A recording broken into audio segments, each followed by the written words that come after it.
কিন্তু মুসলমানের সন্তান হয়ে আজকে কোরআন শুনতে আসে না, ঠিক কিনা বলুন? মুসলমানের সন্তান হয়ে আজকে তাদেরকে মসজিদে পাওয়া যায় না, ঠিক কিনা বলুন? সুতরাং কোরআনুল কারীমের তেলাওয়াত হবে। আমরা 1 মিনিটের মধ্যে যারা রাস্তাঘাটে আছি, বাসা বাড়িতে আছি, কোরআনের মজমায় জমে জমে বসে বসে আমরা কোরআনের তেলাওয়াত শ্রবণ করব। ফায়দা কি হবে? কোরআনুল কারীমের তেলাওয়াত শ্রবণ করলে এক এক হরফে 10 নেকি। কয় নেকি? জোরে বলুন, কয় নেকি? 10 নেকি। আল্লাহ তাআলা নিজে বলছেন, আমি বলছি না। ওয়াইদা কুরিআল কুরআনু ফাসতামিউ লাহু ওয়া আনসিতু লাআল্লাকুম তুরহামুন। আল্লাহ রাব্বুল আলামিন বলেন, নবী দুনিয়ার মানুষদেরকে বলে দেন, যখন তাদের সামনে কোরআন পড়া হয়, আমার বান্দা যখন চুপ করে আমার কোরআন শুনে, আমি আল্লাহ আমি আমার বান্দার উপরে রহমত নাজিল করি। কোরআনের তেলাওয়াত শুনলে রহমত নাজিল হয়, আর গান শুনলে গজব আসে, ঠিক কিনা বলুন? গান শুনলে কি আসে? গজব আসে। এই যে বৃষ্টি হয় নাই অনেক দিন, এগুলো গুনার কারণে, পাপের কারণে, ঠিক কিনা বলুন? আসুন আমরা মহব্বতের সাথে জমে জমে কোরআনের তেলাওয়াত শ্রবণ করব। আমি কোরআন পড়ব, আপনারা আল্লাহর প্রশংসা করবেন। আল্লাহু আকবার। মুমিনের সবচেয়ে বড় অস্ত্রের হাতিয়ারের নাম হলো আল্লাহু আকবারের ধ্বনি, ঠিক কিনা বলুন? আমরা আল্লাহু আকবারের ধ্বনি দিতে পারবো তো ইনশাআল্লাহ? আল্লাহ তাআলা আমাদের ঈমানি শক্তিকে বৃদ্ধি করে দিন, বলে আমিন। মাইকম্যান, তোমগো সাউন্ড তো বাইরে দেখলাম ভালো, কিন্তু ভিতরে তো ওরকম হচ্ছে না। সবাইকে হুজুর সাউন্ড খুব ভালো, সাউন্ডের মাস্টার আমি। আউযুবিল্লাহ পড়লে আমি বলতে পারবো এটা কোন কোয়ালিটির সাউন্ড। এই সাউন্ড দিয়ে তো কিচ্ছু হবে না, ইকো হবে, ডিল হবে, রিভার্ব হবে। মনিটর আরো বাড়াও, এই বক্স ঘোরায় দাও, এত সোজা না। এক টান দিলে তোমার সাউন্ড সব কেটে যাবে ইউনিট। পরে কি করবা? ওই বক্স ঘোরাও। তুমি কিন্তু ওই হুজুরের পাল্লায় পড়ো না, আগেই বলে দিই। বক্স ঘোরাও, এই সাউন্ডে হবে না। এই সাউন্ড আমার দ্বারা, এই সাউন্ড দিয়ে তেলাওয়াত বয়ান কোনো কিছুই সম্ভব না। তোমার আমি বলছি, তোমার বাইরের সাউন্ড আউটপুট কিন্তু খুব ভালো, মাইক লাগাইছো না, খুব ভালো। তোমাদের উচিত ছিল এই প্যান্ডেলের ভিতরে আরো কিছু মাইক দেওয়া। এত বড় প্যান্ডেল এই বক্স দিয়ে কভার করা সম্ভব না, রাইট? মাইক আছে, এত এত কম মাইকে হবে না, আরো লাগতো।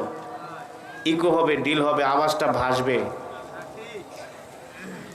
আর না হলে ইউটিউবে আমার নাম সার্চ দিয়ে আগে তেলাওয়াত শোনো যে কি সাউন্ড।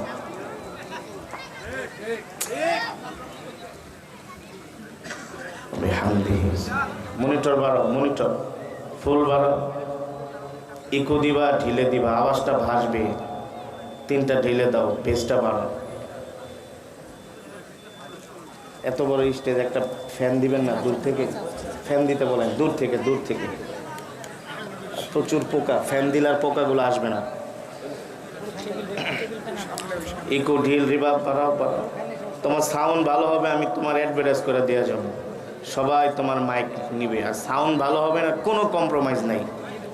একটা মাই প্রোগ্রাম সুন্দর হওয়ার জন্য মেইন হলো সাউন্ড, মেইন সাউন্ড। তো সোজা না।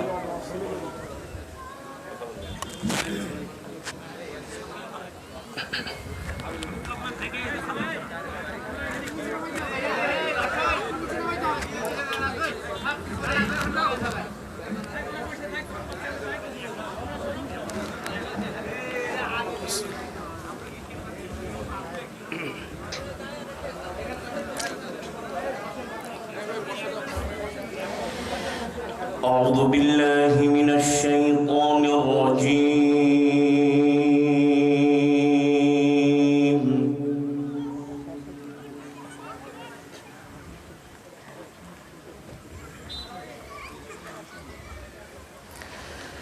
بسم الله الرحمن الرحيم.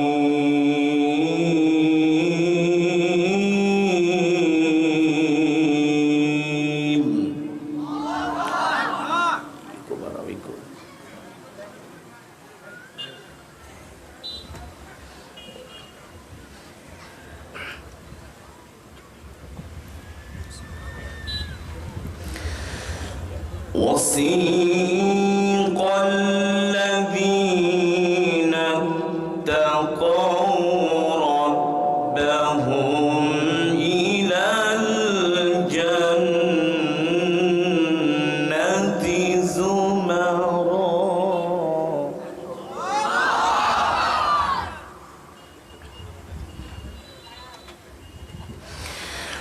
وسيق الذين اتقوا ربهم إلى الجنة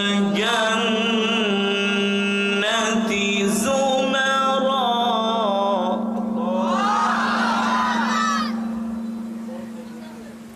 মিয়া শুরুই হয় না, এখানে বটবট শুরু হয়ে গেছে।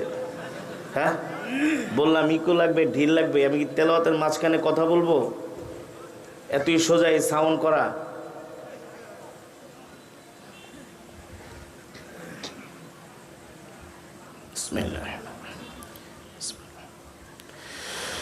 وسيق الذين اتقوا ربهم إلى الجنة زمرا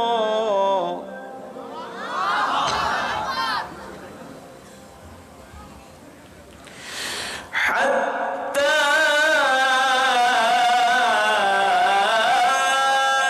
إذا جاءوها وفتحت أبوابها وقال لهم خزنتها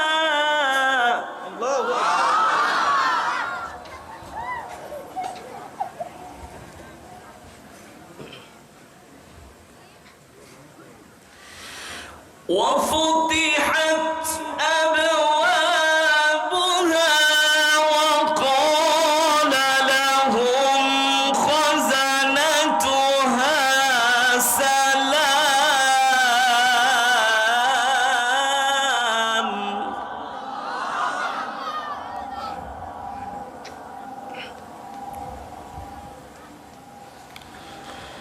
سلام عليكم طبتم فادخلوها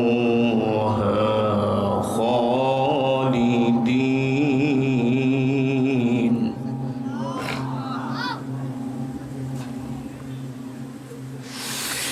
بسم الله الرحمن الرحيم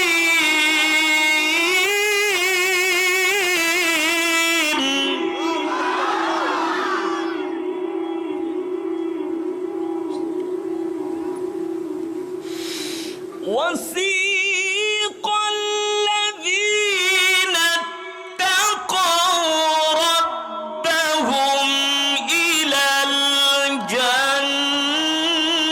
الجنة زمرا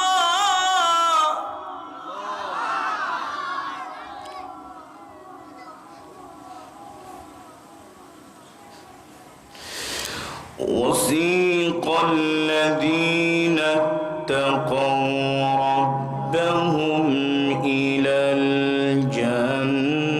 الجنة زمرا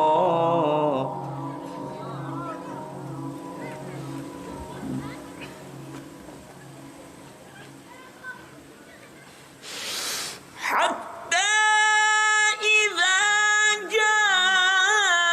جاءوها وفتحت أبوابها وقال لهم خزنتها سلام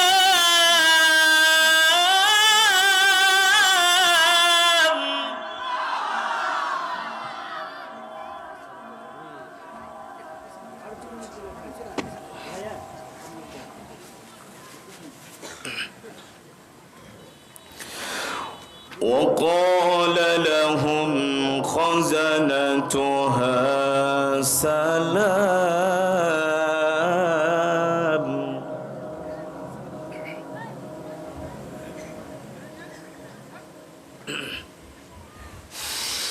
وفتحت أبوابها وقال لهم خزنتها سلام عليكم طبتم فادخلوها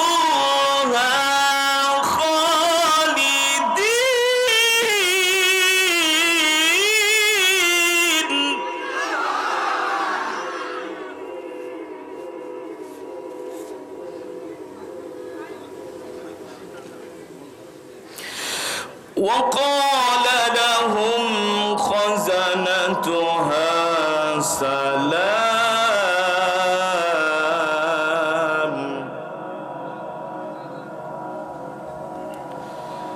سلام عليكم طبتم فادخلوها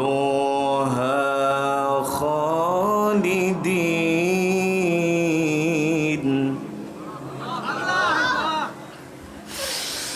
وقال لهم خزنتها سلام عليكم طبتم فادخلوها خالدين وقالوا الحمد لله.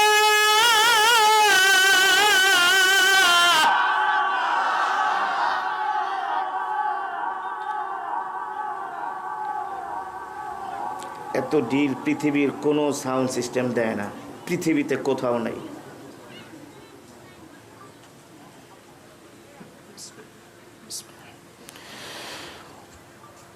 وقالوا الحمد لله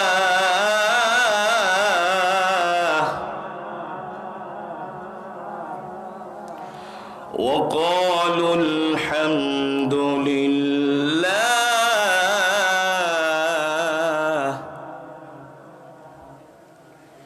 وقالوا الحمد لله الذي صدقنا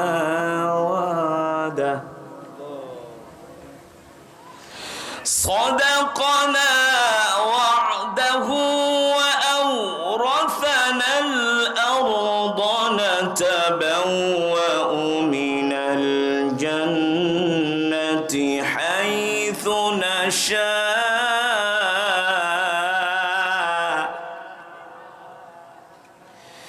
فنعم أجر العاملين فنعم أجر العاملين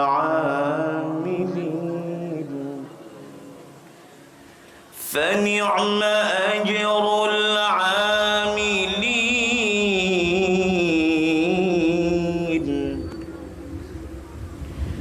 فنعم أجر العاملين.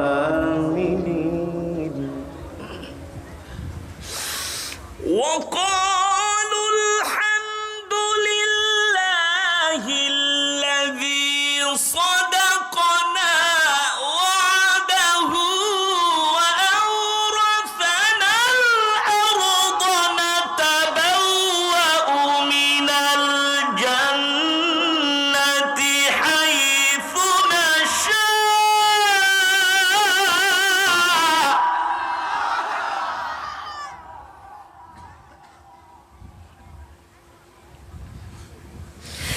فنعم أجر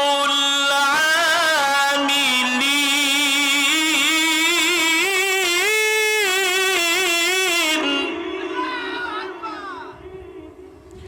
فنعم أجر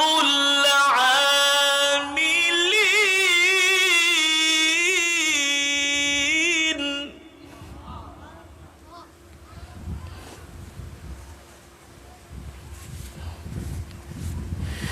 فنعم أجر العاملين.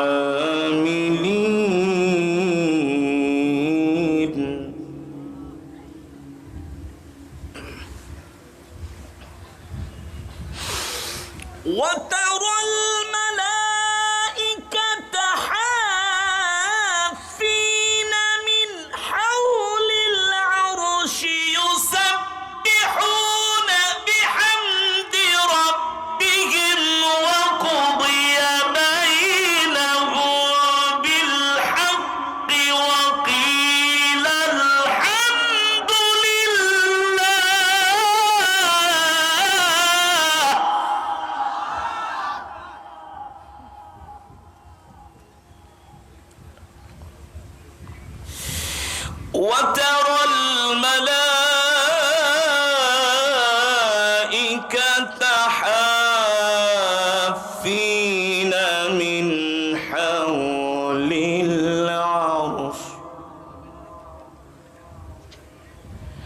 وترى الملائكة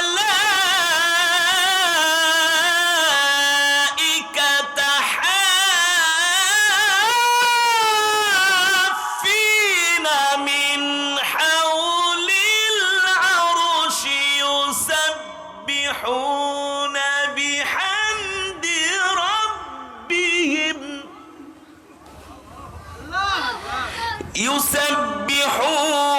بحمد ربهم وقضي بينهم بالحق وقيل الحمد لله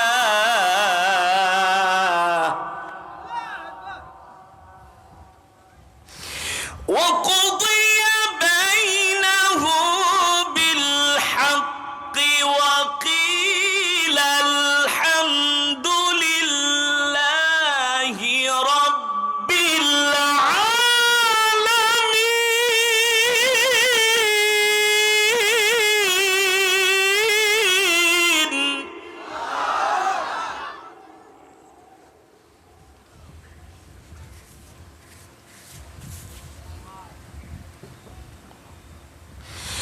وقضي بينهم بالحق وقيل الحمد لله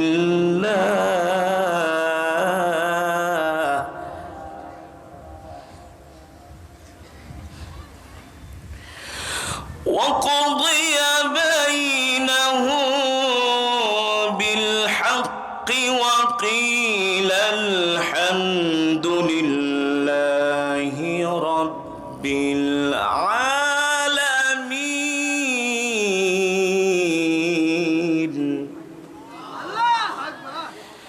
وقضي بينهم بالحق وقيل الحمد لله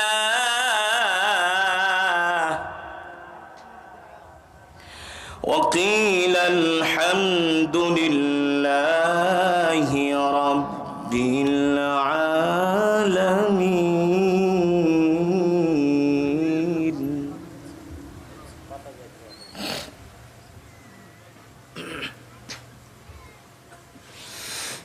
وترى الملائكة حافين من حول العرش يسبحون بحمد ربهم وقضي بينهم بالحق وقيل الحمد لله رب العالمين.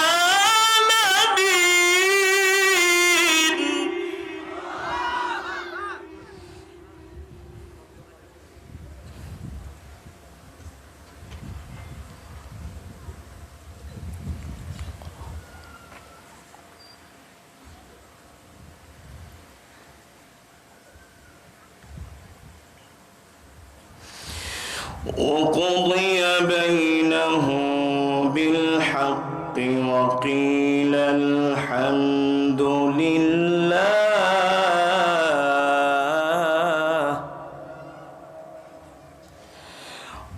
وقضي بينهم بالحق وقيل الحمد لله رب العالمين.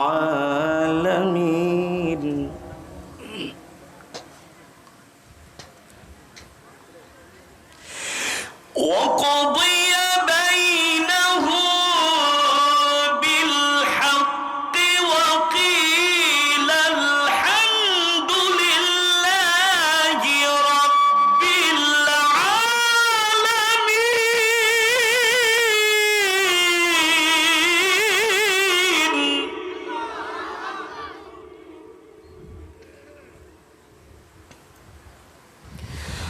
وقضي بينهم بالحق وقيل الحمد لله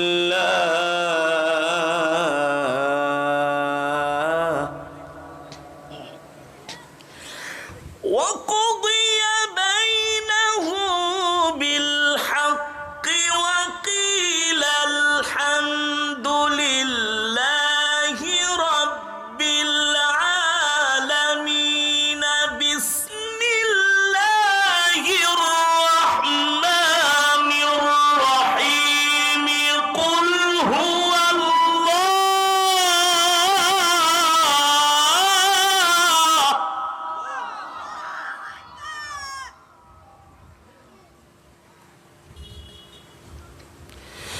بسم الله الرحمن الرحيم قل هو الله أحد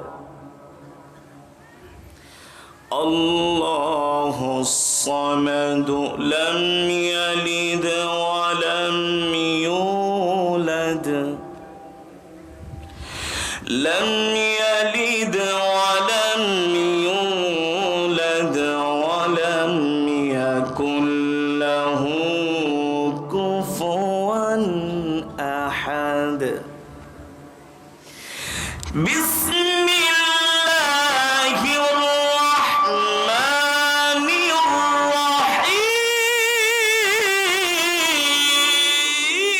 الرحيم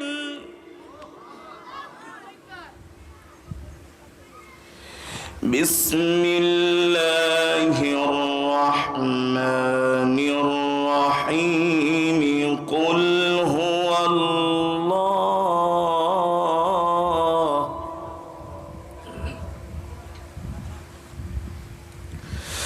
قل هو الله أحد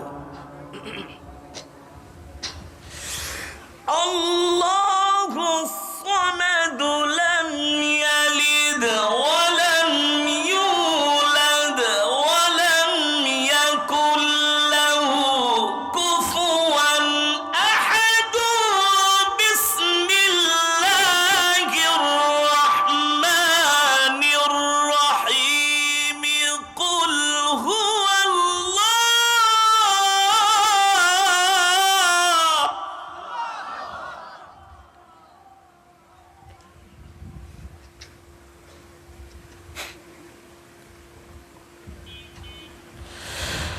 بسم الله الرحمن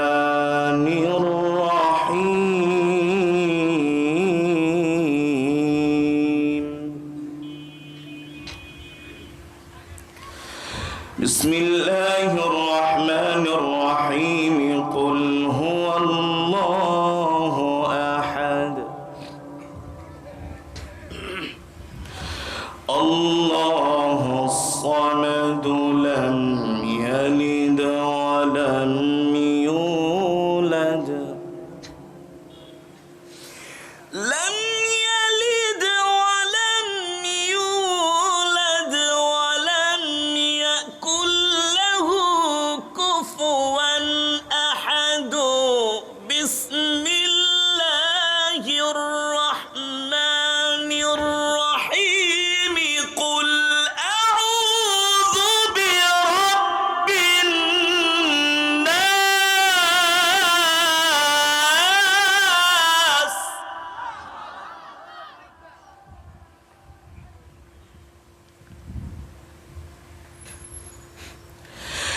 قل أعوذ برب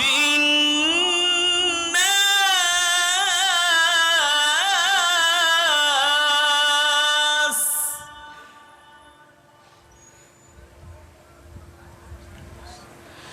ملك الناس إله الناس من شر الوسواس الخناس الذي يوسوس في صدور الناس من الجنة والناس بسم الله الرحمن الرحيم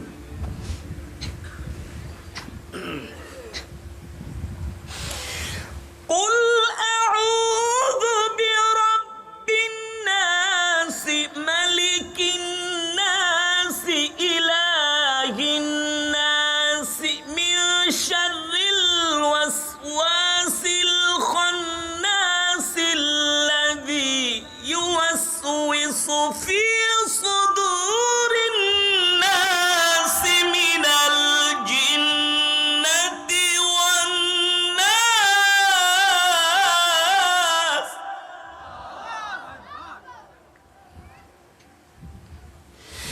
من شر الوسواس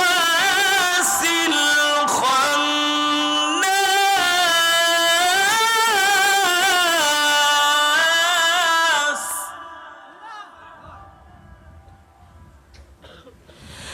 الذي يوسوس في صدور الناس من الجنة والناس الذي يوسوس في صدور الناس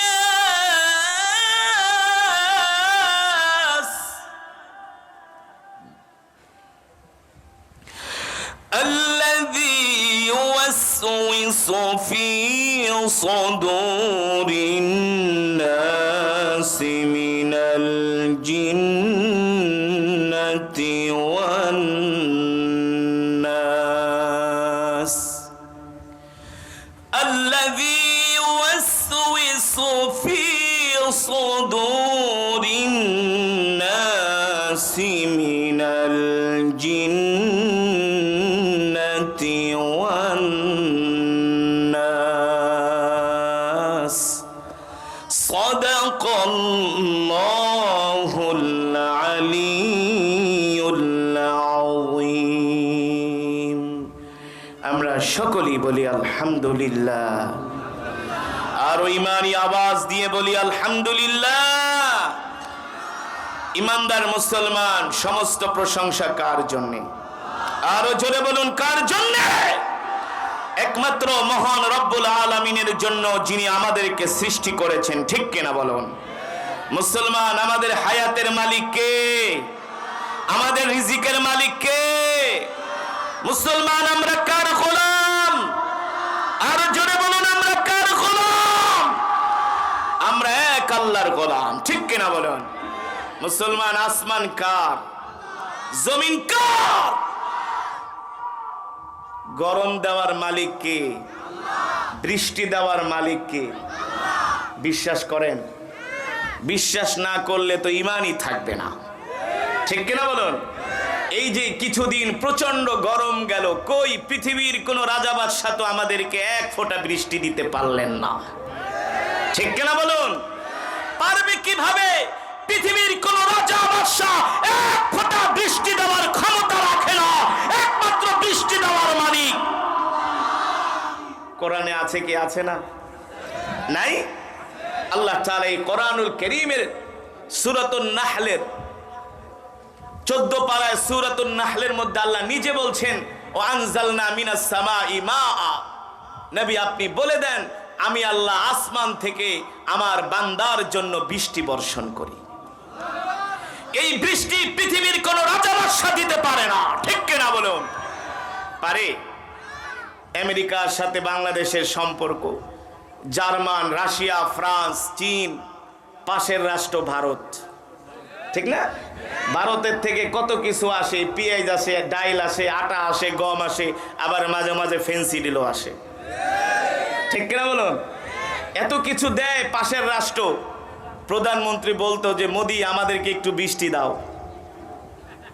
মোদির বাবার ক্ষমতা আছে? জোরে বলুন।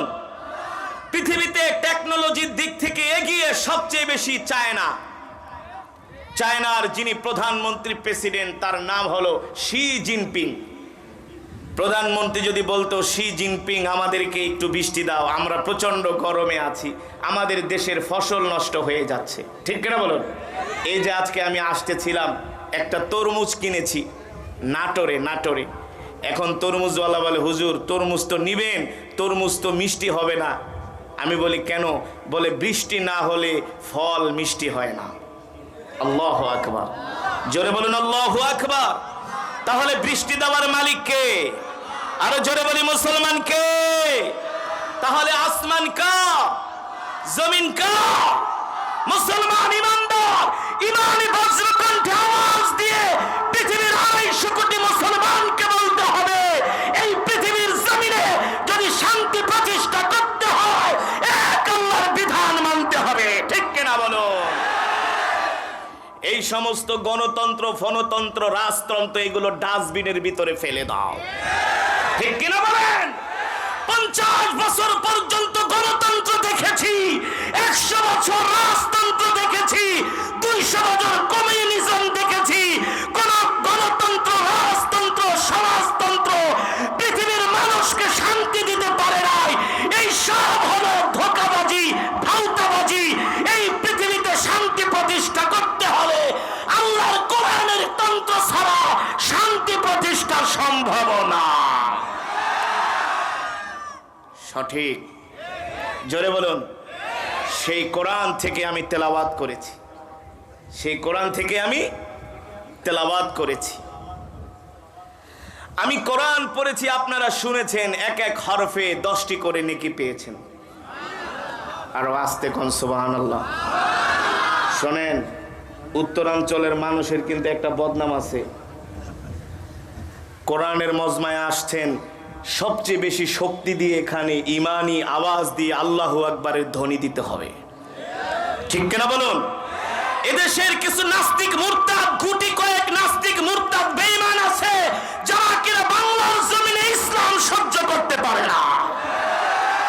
আছে কি আছে না? দেখবেন টেলিভিশনের মধ্যে টক শো করে, বয়স হয়ে গেছে 70-80, বড় বড় টিপ লাগায়, মাথায় একটাও চুল নাই, নিজেকে অনেক বড় মুসলমান দাবি করে, সব কথা বলে কোরআন ইসলামের বিরুদ্ধে। ঠিক কিনা বলুন? ওই নাস্তিক মুরতাদ বেঈমানরা যাতে বুঝতে পারে বাংলাদেশের ঘাঁটি, বাংলাদেশের মাটি এদেশের তাওহীদি জনতার ঘাঁটি। ঠিক কিনা বলেন? এদেশের মুসলমানের ঘাঁটি বাংলাদেশের মাটি। ঠিক কিনা বলুন? আল্লাহর বান্দারা, সেই কোরআন থেকে আমি দীর্ঘক্ষণ সময় তেলাওয়াত করেছি, আপনারা শুনেছেন। এক এক হরফে 10টি করে নেকি পেয়েছেন। কোনো সন্দেহ আছে? আমি যদি 10,000 শব্দ তেলাওয়াত করি, 10,000-কে 10 দিয়া গুণ দেন, কয় হাজার নেক পেয়েছেন? কয় হাজার না, শুধু 10,000-কে যদি 10 দিয়া গুণ দেন, আমরা প্রতি শব্দে যদি 10,000 10 নেকি করে পেয়ে থাকি, 1,000 শব্দ যদি আমরা শুনে থাকি 1 লাখ। ঠিক কিনা বলুন? তাহলে আমরা কয়েক লক্ষ নেকি পেয়েছি, খুশি নাকি বেজার? শুধু এখানেই শেষ নয়, যারা এই মজমায় উপস্থিত হয়েছেন কোরআনের মাহফিলে, সকলেই এক খতম করে করে কোরআনুল কারীমের সওয়াব পেয়েছেন। কিভাবে করে কোরআনুল কারীমের সওয়াব পেয়েছেন বলতে পারবেন? বলেন তো। মাশাআল্লাহ। তাহলে আপনারা হৃদয় দিয়ে শুনেছেন, আল্লাহ কবুল করুন, বলি আমিন। আমি সূরাতুল ইখলাস কয়বার তেলাওয়াত করেছি? 3 বার। সাহাবী আবু সাঈদ আল খুদরি রাদিয়াল্লাহু তাআলা আনহু থেকে হাদিসটি বর্ণিত, তিরমিজির বর্ণনায় আসছে, আল্লাহর নবী বলেন, কেউ যদি সূরাতুল ইখলাস 3 বার তেলাওয়াত করে, আল্লাহ তাআলা তার আমলনামায় পূর্ণ 1 খতম কোরআনুল কারীমের সওয়াব দান করে। তাহলে এই মজমায় যত হাজার মুসলমান এসেছেন, পুরুষের চেয়ে মা বোনদের সংখ্যাও কম নয়। আলহামদুলিল্লাহ বলেন। পুরুষের চেয়ে মা বোনদের সংখ্যা আরো বেশি। আমি যেভাবে মাইকটা চেয়েছিলাম ওইভাবে যদি হতো, আমার মনের মতো সাউন্ড, আজকে জালজালা পয়দা হয়ে যেত। কিন্তু আমি যতটুকুন তেলাওয়াত করেছি আমার শরীরের শক্তি দিয়া, সাউন্ড আমাকে 25% হেল্প করে নাই। তারপর আপনারা খুশি নাকি বেজার? বলি আলহামদুলিল্লাহ। তাহলে আজকের এই মজমায় কয়েক হাজার খতমে কোরআনের সওয়াব হয়েছে। ঠিক কিনা মুসলমান? যে মজমার মধ্যে কয়েক হাজার খতমে কোরআনের সওয়াব হয়, ওই মজমার মধ্যে দোয়া করলে আল্লাহ তাআলা সেই দোয়া ফিরিয়ে দিতে পারে না। কি বলেন? আমার দিল বলে আল্লাহ তাআলা ফিরিয়ে দিতে। তাহলে আমি চাই, আমি মুসাফির। আমি কি শুধু মুসাফির না, আমি হলাম আপনাদের মেহমান। আমাকে পেয়ে আপনারা খুশি নাকি বেজার? তাহলে ইমানি আওয়াজ দিয়ে বলি আলহামদুলিল্লাহ। আরো জোরে আওয়াজ দিয়ে বলি আলহামদুলিল্লাহ। মেহমান বাড়িতে এসেছে, মেজবানের দায়িত্ব হলো মেহমানকে যথাযথ সম্মান করা। মহব্বত করা ভালোবাসা, ঠিক কিনা বলুন?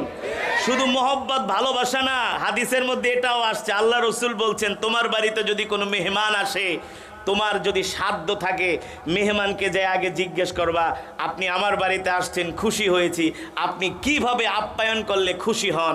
যদি মেহমান বলে আমাকে খাসি কেটে খাওয়াতে হবে, যদি আপনার এবিলিটি থাকে, তৌফিক থাকে, মেহমানকে খাসি কেটে খাওয়ায়া মেহমানের সন্তুষ্ট অর্জন করতে হবে।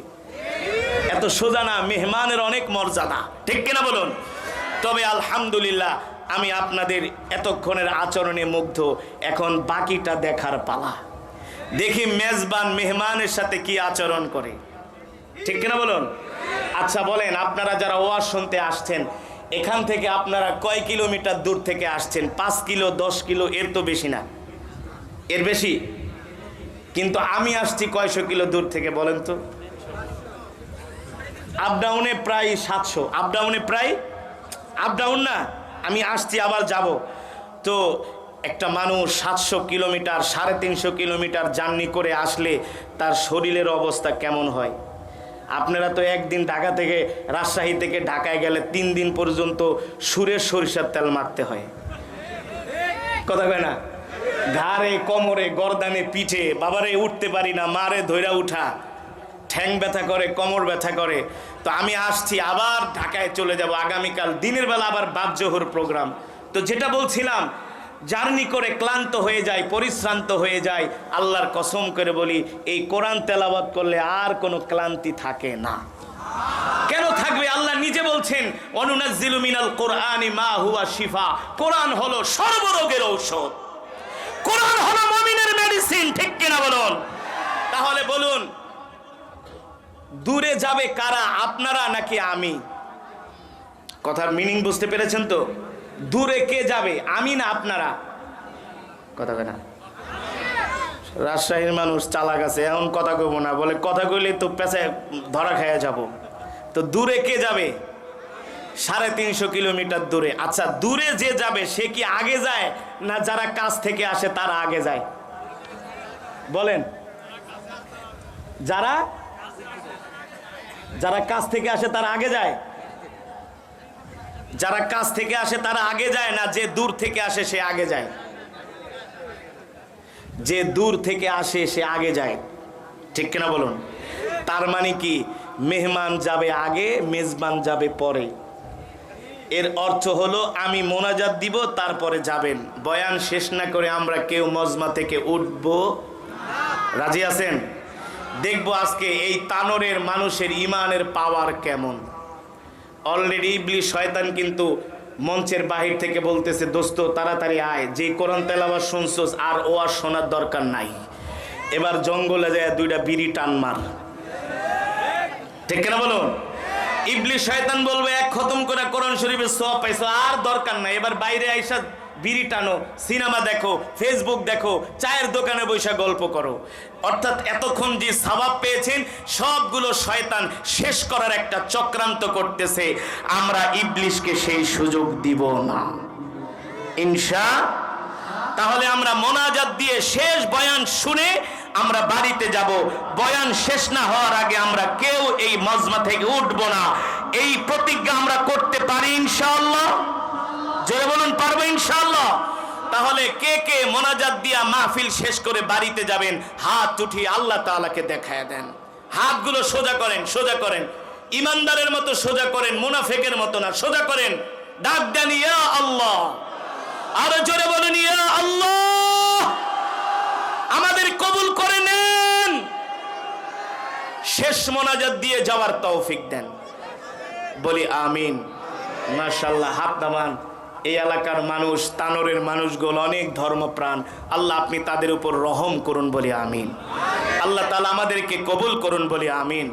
তবে আমি বয়ান শেষ করব, শুরু করব, তবে আপনাদের বয়ানের সময় আছে আর মাত্র 47 সেকেন্ড, অর্থাৎ 12টায় বয়ান শেষ। আপনাদেরকে বেশি কষ্ট দেওয়া হবে না ইনশাআল্লাহ। তবে বয়ান শুরুর আগে এই মাহফিলের জন্য মুক্তাসার কিছু কালেকশন হবে। কই ভাইরা কোথায়? ব্যাগ নিয়ে যাবে। এই যে ভলান্টিয়ার ভাইয়েরা আপনাদের কাছে ব্যাগ নিয়ে যাবে। এই মাহফিলে অনেক খরচ, অনেক অনেক খরচ। আর এই খরচ তো কোরআন প্রেমিক মুসলমানরাই দিবে, ইমানওয়ালা মুসলমানরাই দিবে, দিনের দায়ীরাই দিবে, দিনের মুজাহিদরাই দিবে, দিনের অতন্দ্র প্রহরীরাই দিবে। তাদের জান দিবে, মাল দিবে, ঘাম ঝরাবে। আল্লাহর জমিনে আল্লাহর কোরআনের রাজ কায়েম হবে। ঠিক কিনা বলুন? তাহলে এই ভলান্টিয়ার ভাইয়েরা আপনাদের কাছে যাচ্ছে, একটু পকেটে হাত দেন আস্তে আস্তে। এই ভলান্টিয়াররা আস্তে আস্তে, স্লো স্লো স্লো, কোনো তাড়াহুড়ার দরকার নেই, আস্তে আস্তে পকেটে হাত দেন। টাকা বের করতেও তো সময় লাগে, টাকা তো আর সহজে পকেট থেকে বের হইতে চায় না, একটু মুজাহাদা করতে হয়। হ্যাঁ, সুতরাং একটু অর্থের মায়া ছেড়ে আল্লাহর দ্বীনের জন্য দান করেন, কোরআনের মাহফিলের জন্য। আপনাদের এই দানের মাধ্যমে এত বড় মাহফিল হচ্ছে, কোরআনের মজমা হচ্ছে। বাংলার জমিন থেকে যদি এই কোরআনের মাহফিলগুলো বন্ধ হয়ে যায়, এদেশের যুব সমাজ ইসলাম থেকে দূরে সরে যাবে। নাস্তিক, মুরতাদ, বেঈমানরা তারা ওই সমস্ত অপসংস্কৃতি দিয়ে আমাদের যুবকদের ঈমানকে নষ্ট করে দিবে। সুতরাং এই কোরআনের মাহফিলের অনেক দরকার। আমরা আস্তে আস্তে যাই, ভলান্টিয়ার ভাইরা আস্তে আস্তে যাই, স্লো স্লো যাই, আর পকেটে হাত দিয়ে উঠাউঠি করবেন। এই বসেন, এই উঠাউঠি করে কেন? ওয়াদা না করছেন উঠবেন না, হাত উঠাইছেন, প্রতিজ্ঞা করছেন মোনাজাত দিয়ে উঠবেন, তাহলে এখন উঠাউঠি করেন কেন? এতটুকুনি ধৈর্য হয় না, এতটুকুনি কোরবানি করতে পারেন না, তাহলে ইসলাম কায়েম কিভাবে করবেন? হ্যাঁ, বসেন, কে উঠাউঠি করবো না। যে যেখানে বসে আছি কোরআনের মহব্বতে, দ্বীনের মহব্বতে আমরা জমে জমে বসে থাকবো ইনশাল্লাহ, কে উঠাউঠি করবো না। আল্লাহর কোরআনের জন্য, আল্লাহর দ্বীনের জন্য যে যা পারেন পকেটে হাত দেন। ভলান্টিয়াররা যাচ্ছে, ওনাদের কাছে ব্যাগের মধ্যে দিয়ে দিবেন ইনশাআল্লাহ। দ্রুত করেন, দ্রুত একটু জিকির করি। লা ইলাহা ইল্লাল্লাহ, লা ইলাহা, জিকির জিকির, লা ইলাহা ইল্লাল্লাহ, লা ইলাহা, লা ইলাহা ইল্লাল্লাহ, লা ইলাহা ইল্লাল্লাহ, লা ইলাহা, লা ইলাহা ইল্লাল্লাহ মুহাম্মাদুর রাসূলুল্লাহ। মুহাব্বতের সাথে পড়ি সাল্লাল্লাহু। দ্রুত আমরা কালেকশন শেষ করি। ভলান্টিয়ার ভাইরা আপনারা যান, সবার কাছে যান, কোরআন প্রেমিক মুসলমানদের কাছে যান, দিনদার মুসলমানদের কাছে যান। কেউ ইনশাআল্লাহ বাকি থাকবেন না, সবাই কোরআনের মহব্বতে আল্লাহর দ্বীনের জন্য আমরা কষ্টার্জিত অর্থ আল্লাহ রাস্তায় দান করি ইনশাআল্লাহ। মা বোনদের উদ্দেশ্যে বলেন, ওনারাও দিচ্ছেন। মা বোন, আমাদের সম্মানিত মা বোনেরা আছেন, তাদের প্যান্ডেলেও ব্যাগ পাঠানো হয়েছে। সম্মানিত মা ও বোনেরা, আপনারাও দ্বীনের এই মহতি কাজে আপনারাও শরীক হন। আপনারাও আপনাদের জমানো অর্থ, কষ্টার্জিত অর্থ, মা বোনেরা অনেক কষ্ট করে অর্থ জমায়, ঠিক কিনা বলুন? 2 টাকা 5 টাকা করে, কিন্তু দানের দিক থেকে অনেক জায়গায় দেখা যায় মা বোনরাই অগ্রগামী। আল্লাহ তাআলা মা বোনদের উপর রহম করুন বলে আমিন। মা বোনরা আপনারাও দেন এই কোরআনের মাহফিলে, এই দ্বীনের মাহফিলে আপনারাও দেন। এই কোরআনের মাহফিলগুলো বর্তমানে শুধু কোরআনের মাহফিলেই না, এই মাহফিলগুলো নাস্তিক মুরতাদদের বিরুদ্ধে ইসলামী বিপ্লব, ঠিক কিনা বলুন? কোরআনী আন্দোলন, এই আন্দোলন আমাদেরকে অব্যাহত রাখতে হবে। অব্যাহত রাখতে হলে আমাদের জান, মাল, সময়, ঘাম আল্লাহর রাস্তায় আমাদেরকে কোরবানি দিতে হবে।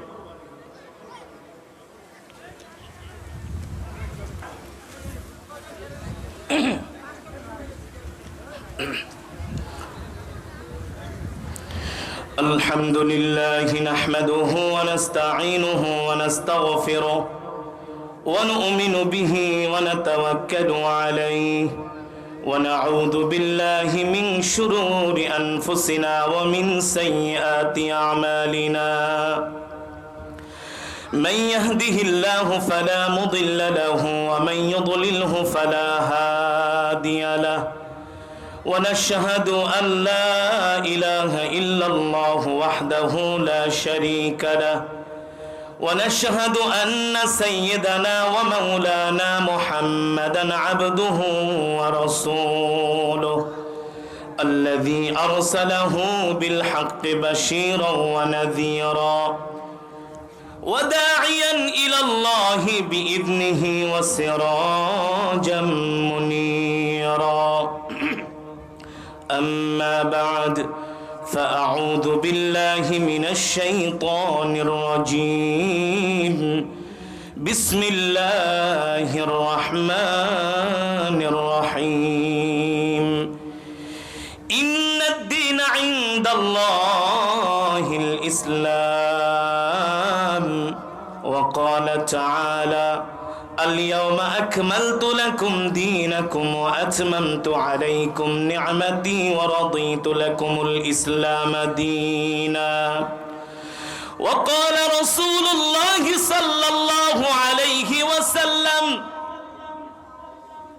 الجهاد ماض إلى يوم القيامة أو كما قال النبي عليه الصلاة والسلام فقد قال الله تبارك وتعالى في شان حبيبه ومحبوبه مخبرا وآمرا إن الله وملائكته يصلون على النبي يا أيها الذين آمنوا صلوا عليه وسلموا تسليما اللهم صل على محمد وعلى آل محمد সবাই পড়েন كما صليت على إبراهيم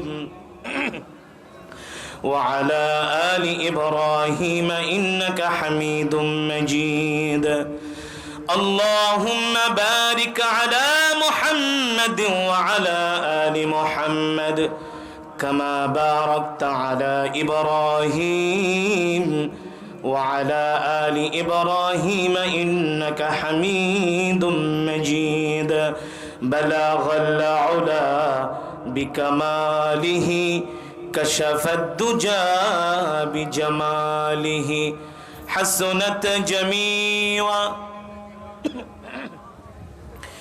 صلوا عليه وآله আরবের বুকে মক্কা নগরীতে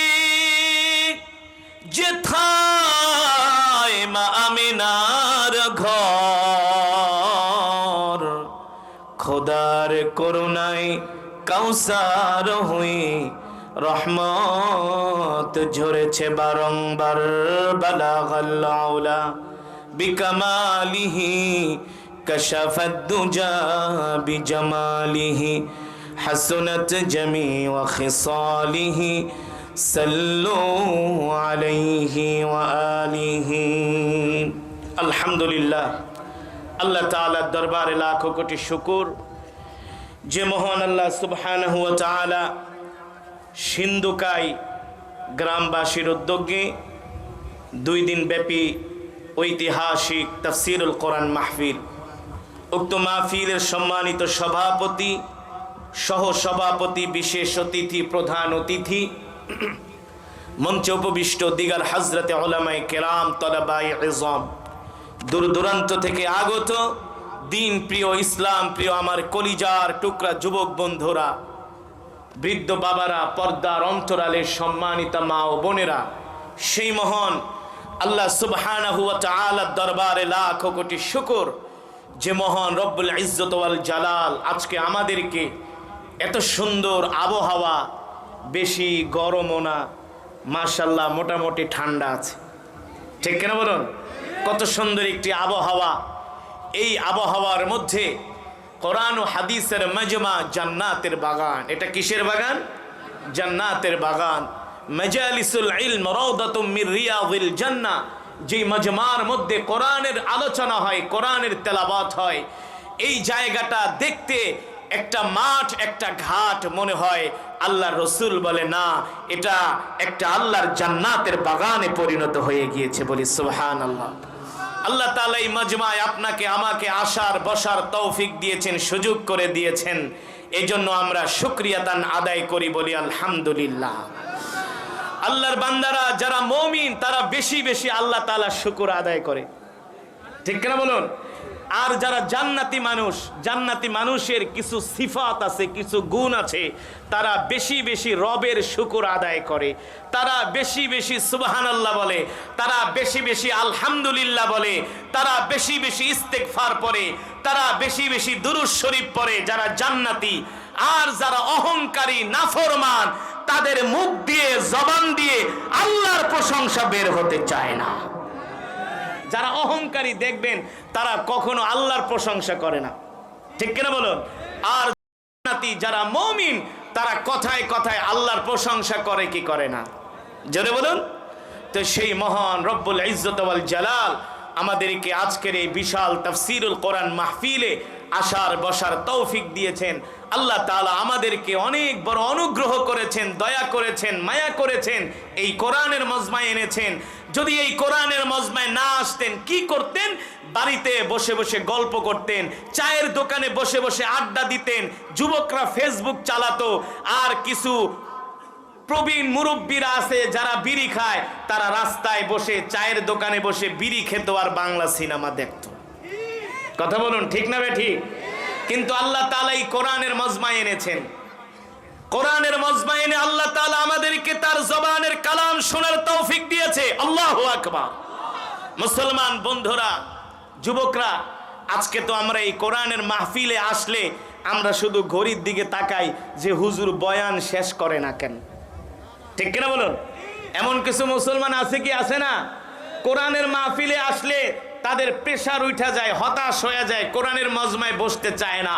এমন কিছু গরু খাওয়া মুসলমান আছে যারা মসজিদে গেলে ইমাম সাহেবের দিকে চোখ বড় বড় করে তাকায় যে হুজুর তাড়াতাড়ি নামাজ শেষ করে না কেন, তাড়াতাড়ি বয়ান শেষ করে না কেন, খুতবা এত লম্বা দেয় কেন, দোয়া এত বড় করে কেন, এত লম্বা দোয়া করে কেন।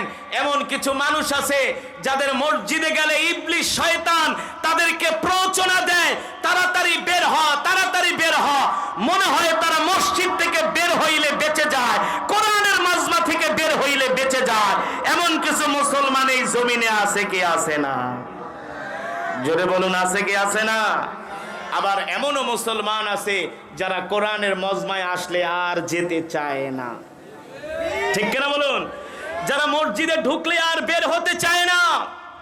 আজকে তো আমরা এমন গরু খাওয়া মুসলমান হয়ে গেছি, আমরা যদি নামাজ সালাত আদায় করার জন্য মসজিদে যাই, আয়েশা যদি জিজ্ঞেস করে এই খান সাহেব, তালুকদার সাহেব কখন আসবে, কোথায় গেছে, বলে মসজিদে। কখন আসবে? কয় বেশি না, ঘড়ি ধরে 10টা মিনিট বহেন, দেখবেন 10 মিনিটের ভিতরে চলে আসবে। কিন্তু সাহাবায়ে কেরাম কেমন ছিলেন?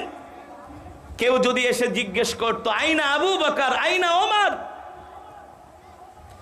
আবু বকর কোথায়, ওমর কোথায়, ওসমান কোথায়, বলে ফিল মসজিদ লিসসালাহ, মসজিদে গিয়েছে নামাজ আদায় করার জন্য। কখন আসবে? বলে জানি না। সুবহানাল্লাহ। তার মানে সাহাবীরা মসজিদে ঢুকলে কখন বের হবে জানে না, ঠিক কিনা বলুন? আর আমরা মসজিদে গেলে কখন আসবে বলে 10 মিনিট। আল্লাহ তাআলার সাথে আমাদের সম্পর্ক নাই। ও মুসলমান, ও যুবক, সাহাবায়ে কেরাম কেমন ছিলেন? আমি আপনাদের সামনে যে কোরআন পড়েছি, শুধু তারা কোরআনই শোনেন নাই, কোরআনই তেলাওয়াত করেন নাই, রাসূলের সাহাবীরা আল্লাহর কোরআনের জন্য জীবন দিয়ে দিয়েছেন, ঠিক কিনা বলে? শুধু তারা কোরআনের জন্য জীবনই দেয় নাই, এই কোরআনের জন্য তারা মাতৃভূমি ত্যাগ করেছেন, এই কোরআনের জন্য তারা দেশ ছেড়েছেন, পরিবার ছেড়েছেন, আদরের সন্তানকে এতিম করেছেন, প্রিয়তমা স্ত্রীকে বিধবা করেছেন, একমাত্র আল্লাহর জমিনে আল্লাহর কোরআনের রাজ কায়েম করার জন্য। আজকে আমরা কোরআনের জন্য ত্যাগ স্বীকার করতে চাই না। আজকে আমরা আল্লাহর জমিনে আল্লাহর দ্বীন কায়েমের জন্য ঘাম ঝরাই না, রক্ত তো দেওয়া দূরের কথা, ঠিক কিনা বলুন? আজকে যদি আমরা সাহাবায়ে কেরামের মতো ঈমানওয়ালা হতাম, যারা কোরআনের জন্য নিজের জীবন দিয়ে দিয়েছেন, নিজের আয়েশি জিন্দেগি, আরামি জিন্দেগি ত্যাগ করেছেন একমাত্র আল্লাহর জমিনে দ্বীন কায়েমের জন্য, যদি সাহাবাদের চরিত্রে আমরা চরিত্রবান হতাম, সাহাবাদের আদর্শে আদর্শবান হতাম, তাহলে পৃথিবীর পরাশক্তি যারা আমেরিকা আছে,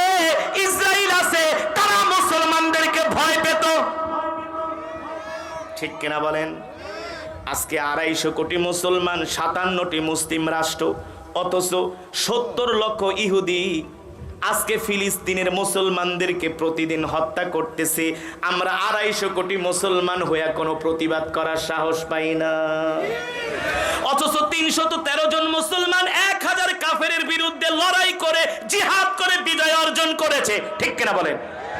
বানায় বলছি, মাত্র 313 জন মুসলমান মুজাহিদ বদরের প্রান্তরে 1000 কাফেরের সাথে, বদরের প্রান্তরে 1000 কাফেরের সাথে 313 জন মুসলমান যুদ্ধ করে জিহাদ করে বিজয় অর্জন করেছে। উহুদের ময়দানে মাত্র 800 মুসলমান 3000 কাফেরের সাথে যুদ্ধ করে বিজয় অর্জন করেছে। আল্লাহু আকবার। আজকে পৃথিবীতে 250 কোটি মুসলমান আছে, 57টি মুসলিম রাষ্ট্র আছে। 57টি মুসলিম রাষ্ট্রে কয়েক কোটি সেনাবাহিনী আছে। আছে কি আছে না? 22টা আরব দেশের মাঝখানে, 22টা আরব দেশের মাঝখানে ইসরায়েল নামক একটা ইহুদি রাষ্ট্র। ঠিক কিনা বলুন? কয়টা আরব রাষ্ট্র? 22টা আরব রাষ্ট্রের মাঝখানে ছোট্ট একটা রাষ্ট্র ইসরায়েল। তারা দশকের পর দশক, শত বছর ধরে ফিলিস্তিনি মুসলমানদের উপর অত্যাচার করে। সৌদির বাদশাহ মোহাম্মদ বিন সালমান ভয়ে কোনো কথা বলে না। আমিরাতের বাদশাহ জায়েদ আল নাহিয়ান ভয়ে কোনো কথা বলে না। ঠিক কিনা বলেন? বাহরাইনের বাদশাহ, কুয়েতের বাদশাহ, তারা ভয়ে কোনো কথা বলে না। অথচ মুসলমান, আল্লাহর কসম করে বলি, যদি আমাদের কলিজার টুকরা প্রিয় নবীজি বেঁচে থাকতেন, ওই ইহুদিরা একটা মুসলমানের গায়ে হাত দেওয়ার সাহস পেত না। ঠিক কিনা বলেন? যদি হযরত ওমরের মতো একজন শাসক এখন থাকতো, হযরত ওমরের মতো শাসক, ওই ইহুদি হারামজাদারা, লাল কুকুরের বাচ্চারা, তারা মুসলমানের গায়ে হাত দেওয়ার সাহস পেত না। ঠিক কিনা বলেন? কিন্তু পৃথিবীতে 57টি মুসলিম রাষ্ট্র আছে, 57টি মুসলিম রাষ্ট্রের রাষ্ট্রপ্রধানও আছে। সবগুলো হলো ইহুদি খ্রিস্টানদের দালাল, সব হলো ক্ষমতা পূজারী, সব হলো কি? ক্ষমতা পূজারী, ক্ষমতার লোভ, ক্ষমতার লালসা। মুসলমান মরে যাক, তারা ক্ষমতা ছাড়তে চায় না। আল্লাহ রাসূল সাল্লাল্লাহু আলাইহি ওয়াসাল্লাম, তিরমিজির বর্ণনায় আসছে, আল্লাহ রাসূল একদিন পূর্ব দিকে তাকিয়ে আল্লাহর নবীর চোখ দিয়া ঝরঝর করে পানি পড়তেছে। সাহাবায়ে কেরাম প্রশ্ন করলেন, ওগো আল্লাহর নবী, আপনি কান্না করেন কেন? আল্লাহর নবী বলে, সাহাবীরা শোনো, এমন একটা সময় আসবে, বাঘ ভাল্লুক যখন ক্ষুধার্ত থাকে, তাদের সামনে গোশত দিলে, মাংস দিলে যেমন তারা খাওয়ার জন্য পাগল হয়ে যায়, মাতাল হয়ে যায়, এমন একটা সময় আসবে আমার উম্মতদেরকে ধ্বংস করার জন্য ইহুদি খ্রিস্টানরা এইভাবে আমার উম্মতের উপরে হামলে পড়বে। সাহাবায়ে কেরাম প্রশ্ন করলেন, ওগো আল্লাহর রাসূল, সেই সময় কি তারা আমাদের চেয়ে সংখ্যায় কি কম হবে নাকি? কারণ সাহাবীদের সংখ্যা ছিল কম, কাফেরের সংখ্যা ছিল বেশি, কিন্তু কোন কাফের বেঈমান মুসলমানের দিকে চোখ তুলে তাকানোর সাহস পায় নাই। ঠিক কিনা বলেন? সাহাবায়ে কেরাম অবাক হয়ে গেলেন, ওগো আল্লাহর নবী, কেন এইভাবে ইহুদি খ্রিস্টানরা আপনার উম্মতের উপরে হামলে পড়বে? কারণ কি? তারা কি সংখ্যায় কম হবে? আল্লাহর নবী বলেন, না না, তারা সংখ্যায় কম হবে না, তাদের সংখ্যা হবে বেশি। সেই 1450 বছর আগে যে মুসলমান সাহাবী ছিলেন, তাদের চেয়ে এখন মুসলমানের সংখ্যা বেশি না কম? জোরে বলেন। এ যুবক মুসলমান বন্ধুরা, মা বোন বাবারা, ভালো করে কথাগুলো খেয়াল করবেন। শুধু কোরআনের বয়ান শুনলেই হবে না, কয়েকটা ওয়াজ মাহফিলে আসলেই চলবে না। সামনের দিনগুলো অত বেশি ভালো দেখা যায় না। সামনে যত দিন যাচ্ছে ততই মুসলমানের উপরে অত্যাচার বাড়ছে। ঠিক কিনা বলেন? এর থেকে যদি মুসলমানদেরকে বাঁচতে হয়, আল্লাহর কসম করে বলি, জিহাদ ফি সাবিলিল্লাহ ছাড়া মুসলমানের উপায় নাই। জিহাদ ছাড়া মুসলমান সামনে তাদের অস্তিত্ব টিকিয়ে রাখতে পারবে না। আমি তো বলি, আমি না, সারা পৃথিবীর বাংলাদেশের আলেমরাই বলে। আমরা আলেমরা কিছু বললে তো আপনাদের ভালো লাগে না, বিশ্বাস করেন না। আমরা তো গাজা নিয়ে টেনশনে আছি, কিছুদিন পরে কয়েক দশক পরে বাংলাদেশে হবে আর একটা গাজা। কথাটা মনে রাখেন, বাংলাদেশ হবে কয়েকটা গাজা। কারণ যেভাবে করে আমরা ইসলাম থেকে দূরে সরে যাচ্ছি, দিন থেকে দূরে সরে যাচ্ছি, কোরআন থেকে দূরে সরে যাচ্ছি, আমাদের ঈমান দুর্বল হয়ে যাচ্ছে। আর মুসলমানের ঈমান যখন দুর্বল হয়ে যায়, কাফের মুশরিক বেঈমানরা তখন আর মুসলমানকে ভয় পায় না, মনে করে এগুলা ছাগলের গোষ্ঠী। ঠিক কিনা বলুন? এগুলো ছাগলের গোষ্ঠী। যেমন করে বাঘ আর সিংহ ছাগল পেলে ধাওয়া মারে, খাওয়ার জন্য আক্রমণ করে, ইহুদি খ্রিস্টানরা বুঝে গেছে সেই আগের ঈমানওয়ালা পাওয়ারওয়ালা মুসলমান এখন আর জমিনে নাই। এই কারণে 70 লক্ষ ইহুদি আজকে ফিলিস্তিনি মুসলমানদেরকে 7 মাস ধরে তাদের উপর গণহত্যা চালাচ্ছে। গণহত্যা কই? পৃথিবীর কোন এমন কোন মুসলিম শাসক বলে না আমেরিকা থামো, আমেরিকা থামো। যদি না থামো, তোমরাও যদি ফিলিস্তিনে গণহত্যা চালাও, আমাদের যুদ্ধ বিমানগুলো আমরা আকাশে উড়াতে বাধ্য হব। ঠিক কিনা বলেন? কই? মুসলমান দেশের কোন একটা শাসক তো বলে না ইসরায়েল থামো, যদি না থামো আমরাও আমাদের সীমান্ত খুলে দিব, আমরাও আমাদের সেনাবাহিনীদেরকে ময়দানে পাঠাতে বাধ্য হব। আল্লাহর কসম করে বলি, শুধু যদি 57টি মুসলিম রাষ্ট্রপ্রধানরা এক হইয়া যুদ্ধও করা লাগবে না, ময়দানেও যাওয়া লাগবে না। একটা হুমকি দেখ আগামীকাল যে 57টি মুসলিম রাষ্ট্রপ্রধানরা কাবার সামনে আসো, শপথ গ্রহণ করো, মসজিদুল আকসা মুক্ত না করে ঘরে ফিরব না, প্রয়োজনে কোটি কোটি মুসলমানের জীবন যাবে, রক্ত দিব, আল্লাহর ঘর মুক্ত করে ছাড়বো। ঠিক কিনা বলুন? আপনারা তো আরামে আছেন, বাংলাদেশে বোঝেন না। আমি সেই মিশরে যখন পড়াশোনা করতাম, অনেক ফিলিস্তিনি যুবকরা মিশরের আল আজহার, কায়রোর অনেক ইউনিভার্সিটিতে তারা পড়াশোনা করে। আপনারা শুনলে অবাক হবেন, ফিলিস্তিনি যুবকগুলো অনেক মেধাবী। আল্লাহ তাআলা তাদের এমন মেধা দিয়েছেন, আরবদের মধ্যে সবচেয়ে শিক্ষিত হলো ফিলিস্তিনির যুবক।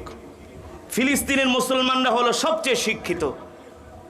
যদি শিক্ষিত না হতো, 40 কিলোমিটার একটা জায়গার মধ্যে পৃথিবীর পরাশক্তি আমেরিকা, নেটো সহ 80টা দেশের সাথে আজকে 7 মাস হয়ে যায় তারা যুদ্ধ করতেছে। তাদের টেকনোলজি দিয়া ছোট ছোট মিসাইল বানায়, রকেট বানায়, ইয়াসিন রকেট। ইয়াসিন রকেট একটা বানাইতে মাত্র খরচ হয় $300।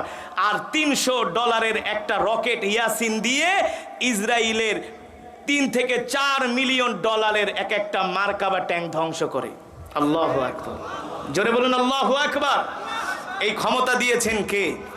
এই শক্তি দিয়েছেন কে? মুসলমান, আল্লাহর যুবক মুসলমান। আল্লাহ তাআলা দুনিয়ার মানুষদেরকে ডেকে বলেন, এ দুনিয়ার মানুষ, আল-ইয়াওমা আকমালতু লাকুম দীনাকুম ওয়া আতমামতু আলাইকুম নি'মাতি ওয়া রাদিতু লাকুমুল ইসলাম দীনা। আল্লাহ তাআলার কাছে একমাত্র মনোনীত ধর্ম হলো ইসলাম, একমাত্র জীবন ব্যবস্থার নাম হলো ইসলাম, পরিপূর্ণ জীবন ব্যবস্থার নাম হলো ইসলাম। একমাত্র ইসলামই হলো পূর্ণাঙ্গ জীবন বিধান, একমাত্র ইসলামই হলো পূর্ণাঙ্গ জীবন ব্যবস্থা। আল-ইয়াওমা আকমালতু লাকুম দীনাকুম ওয়া আতমামতু আলাইকুম নি'মাতি ওয়া রাদিতু লাকুমুল ইসলাম দীনা।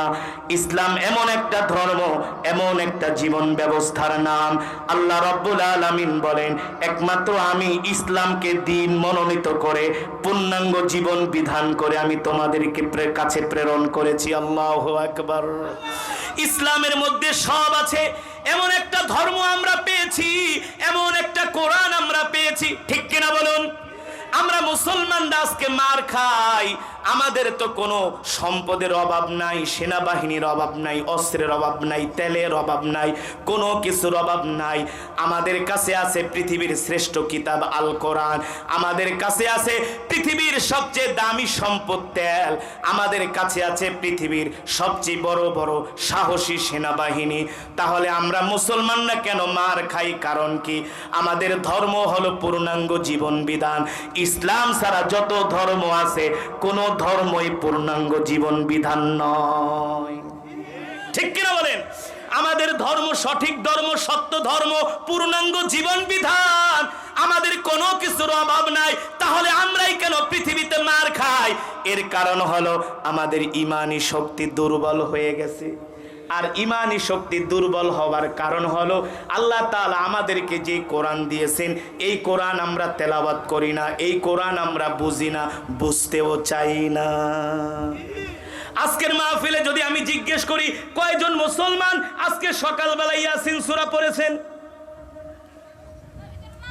আমি যদি জিজ্ঞেস করি কয়জন মুসলমান মাগরিবের পরে সূরা ওয়াকিয়া পড়েছেন, 100-র ভিতরে 98%ই ফার্স্ট ডিভিশনে ফেল করবেন।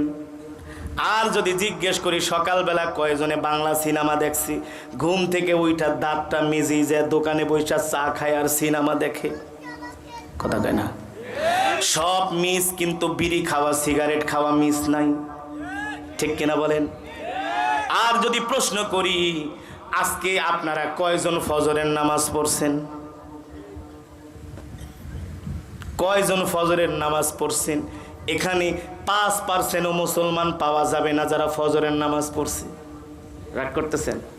হ্যাঁ, কথাগুলো একটু শক্ত হয়ে যাচ্ছে, কিন্তু বাস্তব নাকি অবাস্তব, সঠিক নাকি ব্যাঠিক? আরে মুসলমান, আমাদের তো মার খাওয়ার কথা না। শুধু ফিলিস্তিনের মুসলমানরাই তো নির্যাতিত না, আমরা বাংলাদেশের মুসলমানও তো এখন নির্যাতিত, কথা বলেন? ঢাকার রাজধানী ইউনিভার্সিটিতে, ঢাকা বিশ্ববিদ্যালয়ে পূজা হতে পারে, কিন্তু বৃষ্টির জন্য নামাজ পড়তে দেয় না। আপনি এটাকে কিভাবে দেখবেন, কথা বলেন? বিশ্ববিদ্যালয়ের ভিতরে বৃষ্টির জন্য ব্যাঙের বিয়া হতে পারে। কিসের বিয়া জানেন না আপনারা? টেলিভিশনগুলো, চ্যানেলগুলো নিউজ করছে বৃষ্টির জন্য তারা ব্যাঙের বিয়ের আয়োজন করছে, সেটা আবার বাংলাদেশের সব টেলিভিশন দেখাইছে যে বৃষ্টির জন্য ব্যাং বোঝেন তো, ব্যাংকে নতুন কাপড় পরায় তারা ব্যাঙের বিয়ে দিচ্ছেন বৃষ্টির জন্য, বলেন নাউজুবিল্লাহ। ঢাকা ইউনিভার্সিটি বিশ্ববিদ্যালয়ে বৃষ্টির জন্য ব্যাঙের বিয়া হয়, পূজা হইতে পারে, কিন্তু মুসলমানদেরকে নামাজ পড়তে দেয় না, ঠিক কিনা বলেন? তাহলে বলেন এই দেশে আযাব গজব আসবে নাকি রহমত? এখনো যে বৃষ্টি হচ্ছে, আল্লাহ তাআলা যে বৃষ্টি দিচ্ছেন, একমাত্র এই দেশে যত হাফেজে কোরআন, যত আলেম আছে, যত পীর বুজুর্গ আছে, যত মাদ্রাসা, যত মসজিদ আছে, পৃথিবীর কোথাও এত মসজিদ নাই। বাংলাদেশের ঢাকার রাজধানীকে বলা হয় মসজিদের নগরী।